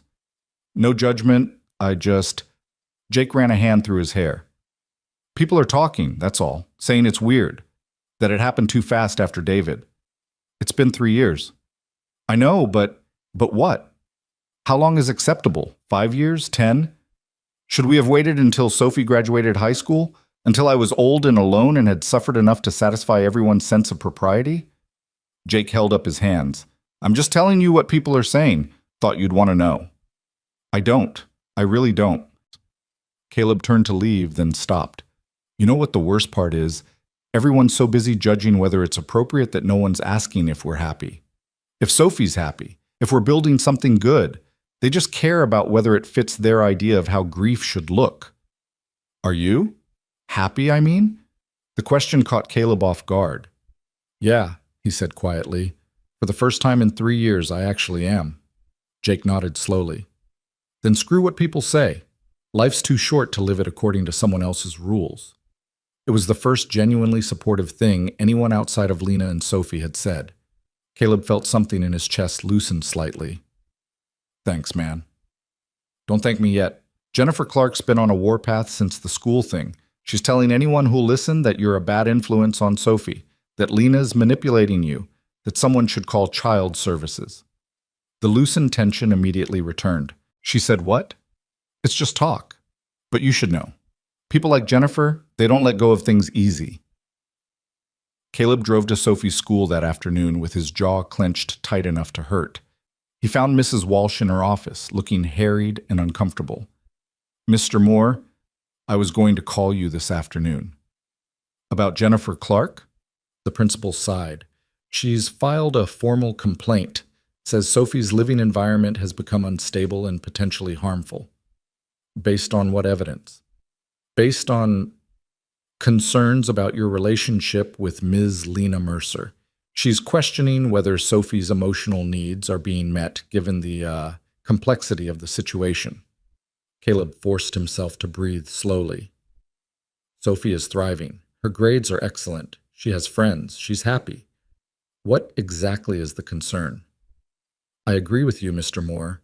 I've seen no evidence of neglect or instability, but I'm required to document the complaint and respond appropriately. Which means?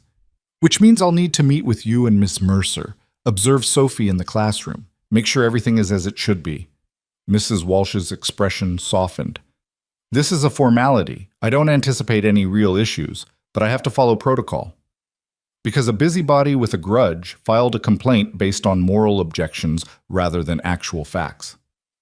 Unfortunately, yes. Caleb wanted to put his fist through the wall. Instead, he nodded stiffly. When do you need to meet with us? End of the week? Friday afternoon? We'll be here. That night, Caleb sat on the porch long after Sophie went to bed, Lena beside him in the cold. They'd developed this habit over the past few days, sitting together in the darkness, not always talking, just existing in each other's orbit, while the world threw stones. Jennifer's escalating, Caleb said. I heard. Mrs. Walsh called me too. I'm sorry, this is all because of me, because I couldn't just stop. Lena took his hand. This isn't your fault. This is small-town prejudice dressed up as concern. We knew it would be hard. I didn't know it would be this hard. Yes, you did. You were just hoping we'd be wrong. She was right. Part of him had believed that if they were just honest, just good to Sophie, just clearly happy, people would come around.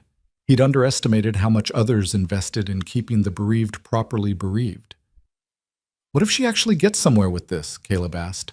What if they investigate and decide Sophie's better off somewhere else? They won't, because there's nothing to find except a child who's loved and cared for. Lena squeezed his hand. We're doing everything right, Caleb. We're being honest. We're putting Sophie first. We're not hiding. That has to count for something. In a perfect world, maybe. We don't live in a perfect world. We live in this one. And in this one, we keep going. We show up to that meeting on Friday.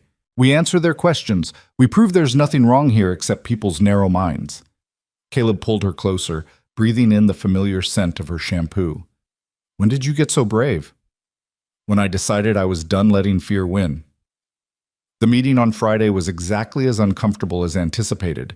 Mrs. Walsh asked gentle but probing questions about their relationship timeline, their living arrangements, their plans for the future. She wanted to know how they'd explained the situation to Sophie, how they handled boundaries, whether there had been any signs of confusion or distress. Lena answered with calm honesty. Caleb tried to match her composure and mostly succeeded. They presented a united front. Two adults who cared deeply about a child's well-being and about each other, navigating an unconventional situation with as much grace as possible. Mrs. Walsh took notes, her expression carefully neutral. And Sophie's attitude toward this relationship? How would you characterize it? Enthusiastic, Lena said. Almost annoyingly so. That got a small smile from the principal. She's expressed no concerns, no discomfort. Her biggest concern, Caleb said, is whether Lena will still make chocolate chip pancakes after they officially live together. And will you be living together in the near future? Caleb and Lena exchanged a glance. They hadn't actually discussed this explicitly, had been taking things day by day. Eventually, Lena said, when it makes sense, when we're all ready. And you're confident this relationship is in Sophie's best interest? I'm confident, Caleb said firmly, that Sophie deserves to grow up in a home full of love and honesty, where the adults in her life model healthy relationships, where she sees that life doesn't end with loss, it transforms. We're not replacing her father. We're building something new, something good. Mrs. Walsh set down her pen. Mr. Moore, Ms. Mercer, I want to be clear. I see no evidence of neglect or instability. Sophie is a well-adjusted, happy child. Her academic performance is strong. Her social relationships are healthy. Whatever concerns Mrs. Clark has raised appear to be based on personal moral objections rather than observable fact. The relief was immediate and overwhelming. However, the principal continued, I would encourage you both to be mindful. Children Sophie's age are perceptive. They pick up on adult stress and tension. Make sure you're providing her with consistent messaging and emotional support as this relationship develops. We will, Lena promised. And perhaps consider counseling. Not because there's a problem, but because navigating blended families and grief can be complex. Having professional support might be beneficial. It was a reasonable suggestion. Caleb nodded. We'll look into it. Walking out of the school, Caleb felt lighter than he had in days. They'd cleared the first major hurdle. There would be others: his mother's continued silence, the ongoing town gossip, Jennifer Clark's likely persistence. But they'd proven they could handle it together. That wasn't so bad, Lena said. It was terrible. But we survived. Barely. She laughed, and the sound made something settle in Caleb's chest. This was what mattered.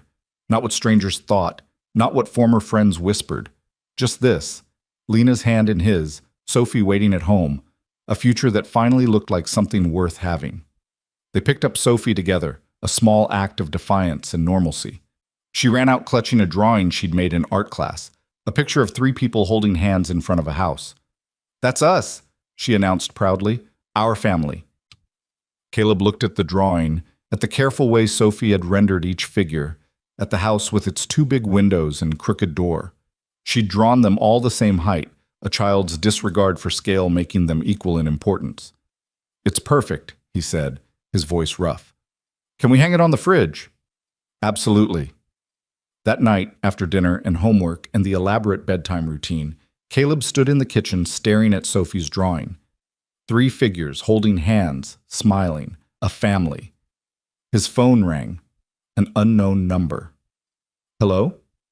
Caleb, it's Father Martin from St. Mary's." Caleb's stomach sank, his mother's priest calling to deliver whatever message she was too angry to deliver herself. "Father, your mother asked me to reach out. She's struggling with your recent choices. I'm aware. She wanted me to counsel you, to help you see that what you're doing is—" "No." Caleb cut him off. "With all due respect, Father, my relationship with Lena isn't up for religious debate. We're 2 consenting adults who care about each other and are doing our best to raise a child right. That's all you need to know. Your mother is concerned about your soul, about Sophie's spiritual welfare. My mother is concerned about appearances, about what the church ladies say. She's more worried about gossip than about whether her granddaughter is happy. That's not fair, Caleb. She loves you. She loves Sophie. Then she has a funny way of showing it." Caleb's grip tightened on the phone. "Tell her this. I'm happy. Sophie's happy. Lena's happy. And if she wants to be part of our lives, she needs to accept that. Not just tolerate it. Accept it. Otherwise, we're done. You're asking her to condone. I'm asking her to love her son unconditionally. Apparently that's too much." He hung up before the priest could respond, his heart hammering. Another bridge burned. Another relationship sacrificed on the altar of his own happiness. But looking at Sophie's drawing, at that crooked house and those 3 smiling figures, Caleb couldn't bring himself to regret it. He'd spent 3 years putting everyone else first. 3 years being the good son, the responsible guardian, the man who never caused problems. He was done with that version of himself. The version that existed now, the one who stood up for what he wanted, who chose love over fear, who believed Sophie deserved to see him happy. That version was better, stronger, more honest. That version was the father Sophie needed. Lena arrived an hour later, let herself in with the key Caleb had given her 2 days ago. Another small step, another declaration of intent. She found him still standing in the kitchen, still staring at the drawing. "You okay?" she asked. "My mother sent her priest to save my soul." "How'd that go?" "I told him we were done unless she accepts us." Completely. Lena wrapped her arms around him from behind, her cheek pressed against his shoulder blade. "I'm sorry." "Don't be. It was a long time coming. Still hurts, though." "Yeah, it does." They stood like that for a long moment, holding each other in the quiet kitchen, gathering strength for whatever came next. The gossip would continue. The judgment would persist. There would be more Jennifer Clarks, more uncomfortable conversations, more moments of doubt and fear. But they'd face it together, and that made all the difference. Winter came hard that year, arriving early with snow that turned the Wyoming landscape into something both beautiful and unforgiving. Caleb stood at his kitchen window on a Saturday morning in late November, watching ice crystals form patterns on the glass while coffee brewed behind him. 6 months had passed since that morning in the barn, since the decision that had reordered his entire life. 6 months of navigating a relationship while the town watched with varying degrees of disapproval and curiosity. 6 months of Sophie asking increasingly complex questions about what it meant to be a family. 6 months of his mother's continued silence, a void that ached despite Caleb's insistence that he'd made peace with it. But there had been good things too. Lena's laughter filling the spaces that had been quiet for too long. Sunday mornings that felt like joy instead of obligation. Sophie's confidence growing as she watched the adults in her life choose happiness over fear. The coffee maker beeped. Caleb poured 2 cups, added sugar to one, left the other black. Footsteps on the stairs announced Lena's arrival before she appeared in the doorway, wrapped in one of his old sweatshirts, her hair a mess, looking more at home in his house than he'd ever seen anyone look. She'd been staying over more frequently lately. Not officially moved in, they were still taking things slow, still conscious of Sophie's adjustment period, but present enough that her toothbrush lived in the bathroom and her favorite tea occupied a shelf in the pantry. "Is she up yet?" Lena asked, accepting the sweetened coffee with a grateful smile. "Haven't heard her. You know how she is on weekends. Sleep until noon if we let her." "We should probably wake her soon. We've got that appointment at 11. The counselor. Dr. Sarah Mitchell, a family therapist in the next town over who specialized in blended families and childhood grief. They'd been seeing her for 3 months now, sometimes all together, sometimes just Caleb and Lena, occasionally just Sophie. It was helping, giving them language for the complicated emotions, tools for navigating the judgment and uncertainty. "I'll get her up in a few minutes," Caleb said. "Let her sleep a little longer." They stood together at the window, shoulders touching, watching the snow fall. These quiet moments had become Caleb's favorite. No drama, no decisions, just existing in the same space, comfortable and right. "Jennifer Clark stopped me at the grocery store yesterday," Lena said casually. Caleb tensed. "What did she want?" "To apologize, actually." That caught him off guard. Apologize? Apparently her husband had a conversation with her, told her she was being cruel and judgmental, threatened to take Madison out of her Bible study group if she didn't knock it off. Lena took a sip of coffee. She was pretty awkward about it. Said she'd been overly concerned and perhaps too vocal about things that weren't her business. That's something, I guess. "It's not nothing. She specifically asked me to tell you she was sorry, said she'd been projecting her own marital problems onto us, seeing threats where there weren't any." Caleb processed this. Jennifer Clark, the woman who'd filed complaints and spread gossip, was apologizing. It didn't undo the damage, didn't erase the stress and fear, but it was a crack in the wall of judgment they'd been facing. "Did you accept the apology?" "I told her I appreciated it, and that I hoped Madison and Sophie could move past their issues too." Lena set down her cup. "She's not the enemy, Caleb. She's just a scared, unhappy woman who lashed out at people who seemed to have what she didn't." "When did you get so wise?" "Since I started paying $200 an hour to learn how to process my emotions." She smiled, but there was truth beneath the humor. Dr. Mitchell had helped Lena understand her own journey through grief, had validated her right to love again without guilt. Sophie appeared in the doorway, still in her pajamas, hair sticking up at odd angles. "Are we going to Dr. Sarah's today?" "We are," Caleb confirmed. "After breakfast. What do you want, pancakes or eggs?"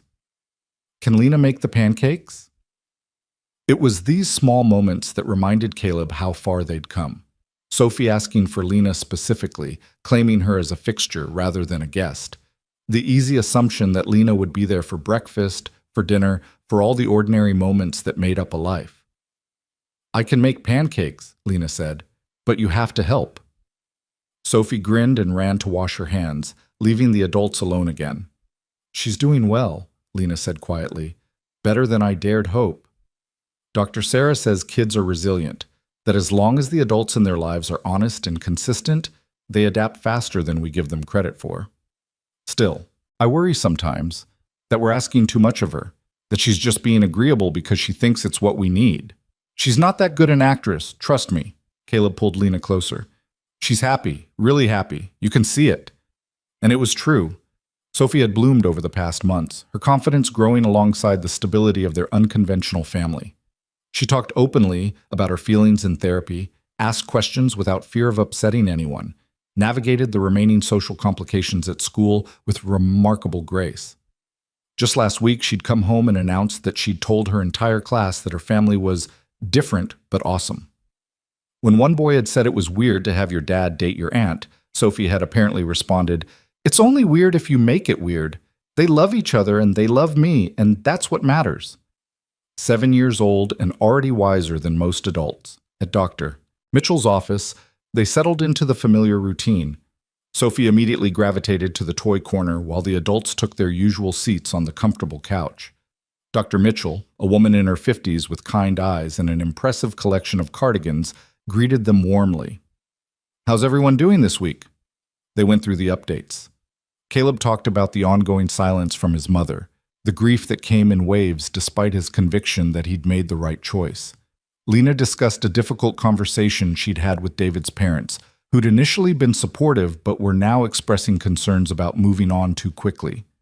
Sophie, when called over, reported that Emma's birthday party had been fun and that Madison had actually been nice to her during art class. "That's significant progress," Dr. Mitchell noted. "How did that feel, Sophie? Having Madison be kind after everything that happened?" Sophie shrugged. "It felt okay. I think her mom told her to be nice, but even if it's fake nice, it's better than mean." Very mature perspective. "And your family situation? How's that feeling lately? Any confusion or concerns?" "Nope, it's good." Dad smiles more. "Lena makes really good food. I get to have sleepovers at 2 different houses." She counted on her fingers. "The only bad part is Grandma Moore doesn't visit anymore. But Dad says that's her choice, not ours." Dr. Mitchell turned to Caleb. "How are you handling that? Your mother's continued absence?" "Some days better than others," he admitted. "I keep hoping she'll come around, that she'll choose Sophie over her pride. But I can't control what she does. I can only control how I respond." "And how are you responding?" "By being present. By showing Sophie that you don't abandon people you love just because you disagree with their choices. By proving through my actions that family means showing up, even when it's hard." "Do you think your mother is capable of that?" Caleb was quiet for a long moment. "I don't know. I hope so, but I'm not waiting around to find out anymore." The session continued, touching on the upcoming holidays, the question of Lena officially moving in, the eventual conversations they'd need to have about marriage and permanent commitment. Dr. Mitchell guided them through each topic with practiced ease, helping them articulate fears and hopes, navigate disagreements before they became problems. As they were leaving, she pulled Caleb aside. "You're doing really well. All of you. I know it doesn't always feel that way, but you're building something strong, something that will last." "You think so?" "I know so. I've been doing this for 25 years. I can spot the families that are going to make it." She smiled. "You're going to make it." The words stayed with Caleb as they drove home, as they made lunch, as they settled into the lazy Saturday afternoon routine of movies and popcorn. Sophie fell asleep on the couch between them, her head on Lena's lap, her feet in Caleb's. "We should talk about the holidays," Lena said quietly, not wanting to wake Sophie, dreading it already. "Me too, but we need a plan. Thanksgiving's next week." They'd been avoiding this conversation, both knowing it would be complicated. Lena usually spent Thanksgiving with David's parents. Caleb usually endured an awkward meal with his parents, tension thick enough to cut. Neither option worked now, given the circumstances. "What if we just did our own thing?" Caleb suggested. "The 3 of us. Small and simple." "Your father called me yesterday," Lena said, surprising him. "Asked if there was any way to arrange a meeting. Just him, not your mother. Said he wanted to see Sophie, wanted to talk to both of us." Caleb's chest tightened. "What did you tell him?" "That I'd talk to you, that it was your call." He looked down at Sophie, sleeping peacefully, oblivious to the complicated adult negotiations happening above her head. She missed her grandfather. Had asked about him several times, wondering why Grandpa Moore didn't visit anymore when Grandma Moore was the one who was mad. "Just him," Caleb said finally. "No ambushes, no surprise visits from Mom, no sermons or lectures. I'll let him know." They arranged to meet at a diner halfway between their house and his parents' place. Neutral territory. Caleb's father arrived 5 minutes early, looking older than Caleb remembered, his face worn with more than just age. Sophie ran to him immediately, throwing her arms around his waist. "Grandpa!" "Hey there, kiddo." His voice was rough with emotion. "I've missed you." "I've missed you too. Where have you been?" Just taking some time to think about things. He looked over Sophie's head at Caleb and Lena. Can we talk? All of us? They ordered food no one was particularly hungry for and made small talk while Sophie chattered about school and her latest obsession with horses. Finally, when Sophie went to look at the jukebox in the corner, Caleb's father cleared his throat. I owe you both an apology. Been sitting with it for months, trying to find the right words, and I don't think there are any. So I'll just say it straight. I'm sorry for not standing up to your mother, for letting her dictate how our family responds to this, for making you choose between being happy and having your parents in your life. Caleb's throat was too tight to speak. I don't fully understand it, his father continued.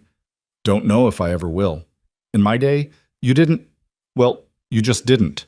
But that's my problem, not yours. And watching that little girl over there, seeing how happy she is, how settled, that tells me everything I need to know about whether you're doing right by her. Thank you, Lena said quietly. That means more than you know. Your mother's not coming around. I need you to understand that. She's dug in deep, got her church friends reinforcing her position. But I'm done letting her speak for both of us. He looked directly at Caleb. You're my son. Sophie's my granddaughter. And if this is the family you're building, then I want to be part of it. If you'll have me. The relief was overwhelming. Caleb reached across the table, gripped his father's weathered hand. Of course we'll have you. Thanksgiving's next week. Your mother's going to her sister's. I'd like to spend it with you all, if that's okay. Sophie returned to the table, sensing something important had happened. Grandpa, are you coming to Thanksgiving? If your dad says it's okay. It's more than okay, Caleb managed. Sophie beamed. Can you teach me how to make that stuffing you always make? The kind with the sausage? I can do that. They spent another hour at the diner, the conversation gradually shifting from heavy to normal. Caleb's father asked about Sophie's school, complimented Lena on her patience with what he called this whole complicated situation, told Caleb he was proud of him for standing his ground. It wasn't everything.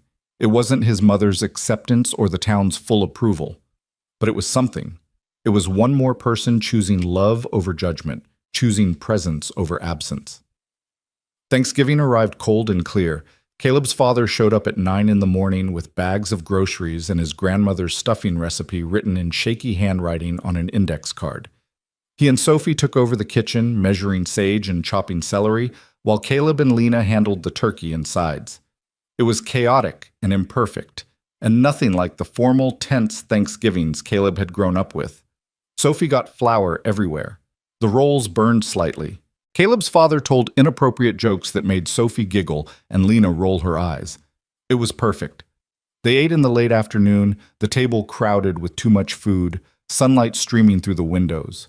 Caleb's father said grace, brief and simple, thanking whatever higher power existed for family and second chances and the resilience of children. What are you thankful for, Sophie? He asked. Sophie didn't hesitate. I'm thankful for my family, all of it, even the parts that are weird. Nothing weird about it, Lena said gently. Just different. Different good, Sophie clarified. Not different bad.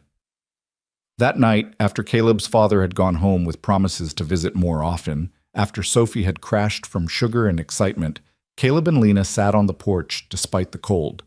The stars were brilliant, the air so clear and sharp it hurt to breathe. I want to ask you something, Lena said.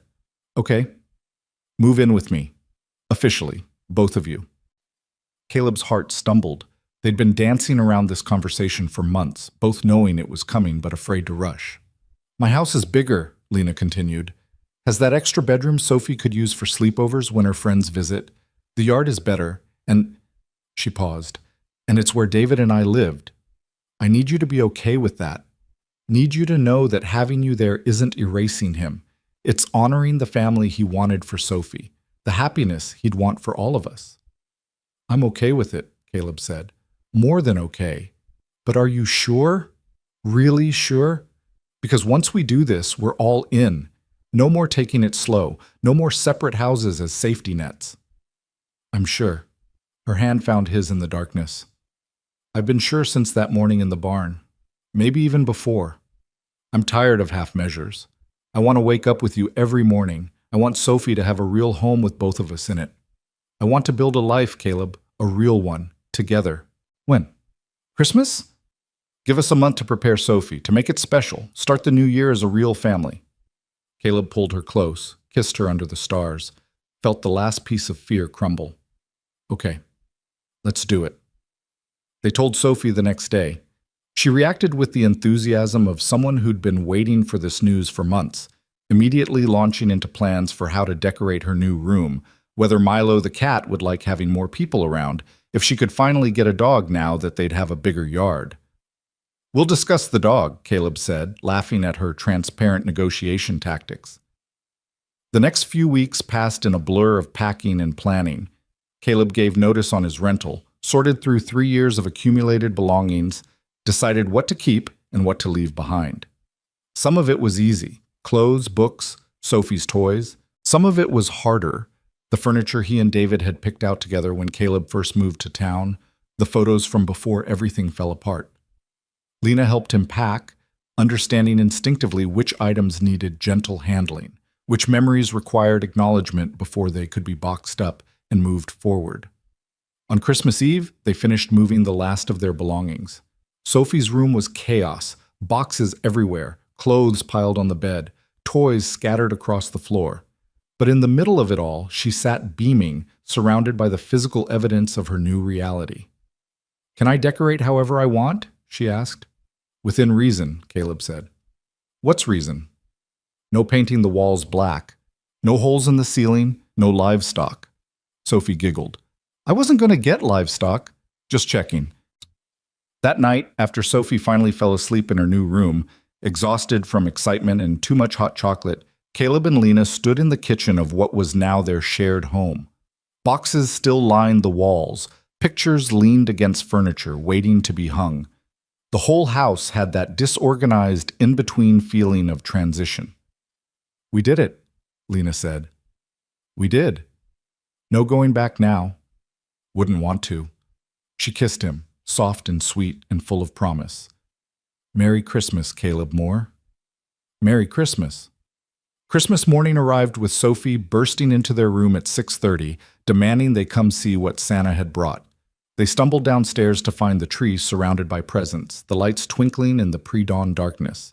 Sophie tore through packages with single-minded focus, books and art supplies and the new bike she'd been begging for. But it was the last present, a small box from Lena, that made her stop and stare. Inside was a silver bracelet with 3 charms: a heart, a house, and the letter S. "The heart is for love," Lena explained. "The house is for family, and the S is for Sophie, for the girl who brought us all together." Sophie threw her arms around Lena's neck. "I love it. I love you." "I love you too, sweetheart." Caleb watched them, his heart full to breaking, and knew with absolute certainty that they'd made it. Despite the judgment, despite the loss, despite every obstacle that had tried to keep them apart, they'd made it. The new year brought its own challenges. Sophie struggled briefly with nightmares about being abandoned, a natural response to the big change despite her outward excitement. They worked through it in therapy, with patience and reassurance and the steady presence of 2 adults who weren't going anywhere. Caleb's mother remained absent, a silence that ached but no longer defined his days. His father visited twice a month, slowly building a relationship with Lena, learning to see her as more than just David's widow. The town gossip faded as newer scandals took its place. Jennifer Clark and her husband separated in February, and suddenly everyone was too focused on that drama to care about Caleb and Lena's unconventional arrangement. By spring, their life had settled into a rhythm that felt both new and ancient. Morning coffee together before Sophie woke up, shared responsibilities for school pickups and homework, weekend projects in the garden, teaching Sophie to plant vegetables and pull weeds, movie nights where all 3 of them piled on the couch, arguing about what to watch. The ordinary, beautiful mundanity of being a family. In April, Caleb proposed. Not with fanfare or elaborate planning, just a quiet question on an unremarkable Tuesday evening while they washed dishes together. "Marry me." Lena's hand stilled in the soapy water. "What?" "Marry me. Make this official. Be my wife and Sophie's mom, and the person I get to spend the rest of my life with." "You're serious?" Never been more serious about anything.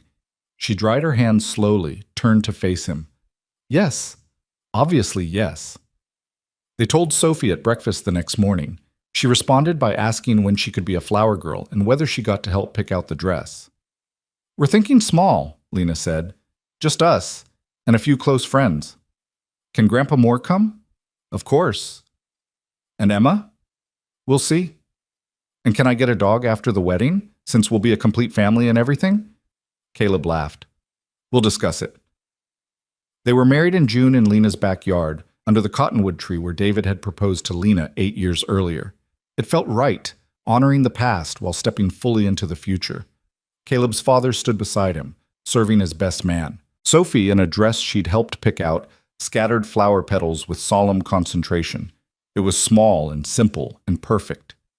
No church, no big reception, no ceremony designed to prove anything to anyone. Just two people who'd found each other in the wreckage of loss, choosing to build something new. Dr. Mitchell officiated, her presence a reminder of the work they'd done to get here.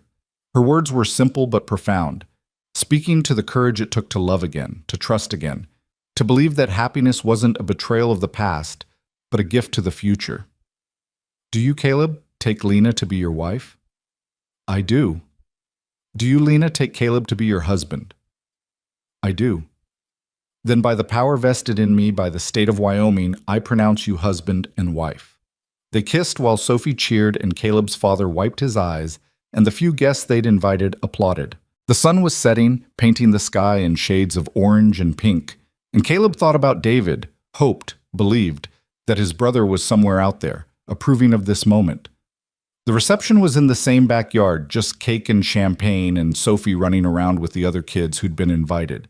Caleb's father pulled him aside, handed him an envelope. From your mother, he said quietly. Inside was a card, simple and plain, with just a few words written in his mother's careful handwriting. I hope you're happy. That's all I ever really wanted for you. I'm sorry it took me so long to understand. Mom. It wasn't a full reconciliation, wasn't an invitation to Sunday dinner or an acknowledgement that she'd been wrong, but it was something. It was a door left slightly ajar, a possibility of eventual healing. Caleb tucked the card into his pocket, feeling the weight of it against his chest. Maybe someday. Maybe his mother would find her way back to them. But if she didn't, they'd still be okay. They'd built something strong enough to withstand absence and judgment and all the complicated emotions that came with choosing happiness over expectation. That night, after the guests had gone home, after Sophie had finally crashed from excitement and sugar, Caleb and Lena sat on the porch steps, watching stars emerge in the darkening sky. We did it, Lena said, echoing her words from Christmas Eve. We did. How does it feel? Caleb considered the question. How did it feel to be married, to be part of this family he'd built from grief and hope and stubborn determination? How did it feel to have Sophie asleep upstairs, to have Lena beside him, to have a future that looked like joy instead of just survival? It feels like coming home, he said finally, like I've been wandering for 3 years and finally found my way back. To what? To myself, to the version of me that knows how to be happy, that believes I deserve good things. Lena rested her head on his shoulder. You deserve all the good things, Caleb Moore. So do you. They sat in comfortable silence, letting the night settle around them. Somewhere in the house, Sophie stirred and called out for water. Caleb started to rise, but Lena stopped him. I'll get it. You stay here. He watched her go, this woman who'd become his wife, his partner, his home. Through the window, he could see her checking on Sophie, smoothing back her hair, making sure she was settled. The simple, unremarkable gestures of parenthood and love. This was what he'd been fighting for, this ordinary, beautiful life. This family built not on blood or obligation, but on choice and commitment and the brave decision to begin again. Sophie did eventually get her dog, a rescue puppy they brought home in August, a mutt with floppy ears and too much energy who bonded immediately with Milo in the way that defied all logic about cats and dogs being natural enemies. Sophie named him Chance, declaring that everyone deserved a second chance at happiness, even shelter dogs. The wisdom of children, Caleb thought, watching her play in the yard with her new pet. How they saw the world in such simple, clear terms. Love and be loved. Choose happiness. Give second chances. His mother did eventually reach out, 6 months after the wedding. A phone call on a random Tuesday, her voice stiff and formal but present. She asked about Sophie, about how marriage was treating him, skirted carefully around any direct mention of Lena, but didn't actively avoid her either. It was a start. They met for lunch a month later, his mother sitting across from him in a diner, looking smaller and older than he remembered. She asked the right questions, listened to his answers, even smiled when he talked about Sophie's latest school triumph. "She's happy?" his mother asked. "She's happy." "That's good. That's what matters." It wasn't forgiveness, wasn't acceptance, not fully, but it was progress, and Caleb had learned that progress was enough. That healing happened in increments, not grand gestures. By the time Sophie turned 8, their life had found its rhythm. Caleb worked at the hardware store. Lena taught at the elementary school. They took turns with pickup and homework, shared the cooking and cleaning, navigated the small disagreements that came with any marriage with humor and patience. Some days were hard. Grief still showed up unexpectedly, on Sophie's birthday, on the anniversary of David's death, on random Tuesday afternoons when a song on the radio or a smell in the air triggered memories of what they'd lost. But the hard days were balanced by the good ones. By Sophie's laughter, by quiet mornings over coffee, by the ordinary magic of being a family. They'd built something strong and true out of the ruins of loss, proved that love could grow in the most unexpected places. On a Sunday morning in late autumn, Caleb woke to find Lena already up, standing at the bedroom window looking out at the yard where Sophie was playing with Chance. The leaves were turning, the air crisp with the promise of winter. "What are you thinking about?" he asked. "How different this is from what I imagined. When David died, I thought that was it. The end of happiness, the end of family, the end of everything that mattered." She turned to face him. "I was so wrong. You couldn't have known. Neither could you, but you took the risk anyway. You chose to try, even when you were terrified." "We both did." "Yeah, we did." She climbed back into bed beside him. "I'm grateful for that, for your courage, for giving us this life." Through the window, they could hear Sophie laughing, calling for them to come outside and see something Chance had done. The ordinary summons of parenthood, the everyday demands that made up a life. Caleb pulled Lena close, breathing in the familiar scent of her, feeling the solid reality of her beside him. This was what mattered. Not the judgment they'd faced or the bridges they'd burned, not his mother's slow acceptance or the town's eventual indifference. Just this family, this home, this imperfect and beautiful life they'd chosen to build together. "Come on," Lena said, pulling him out of bed. "Sophie's waiting." They went downstairs together, stepping out into the crisp autumn morning where their daughter waited with her dog and her joy and her absolute certainty that they would show up when she called.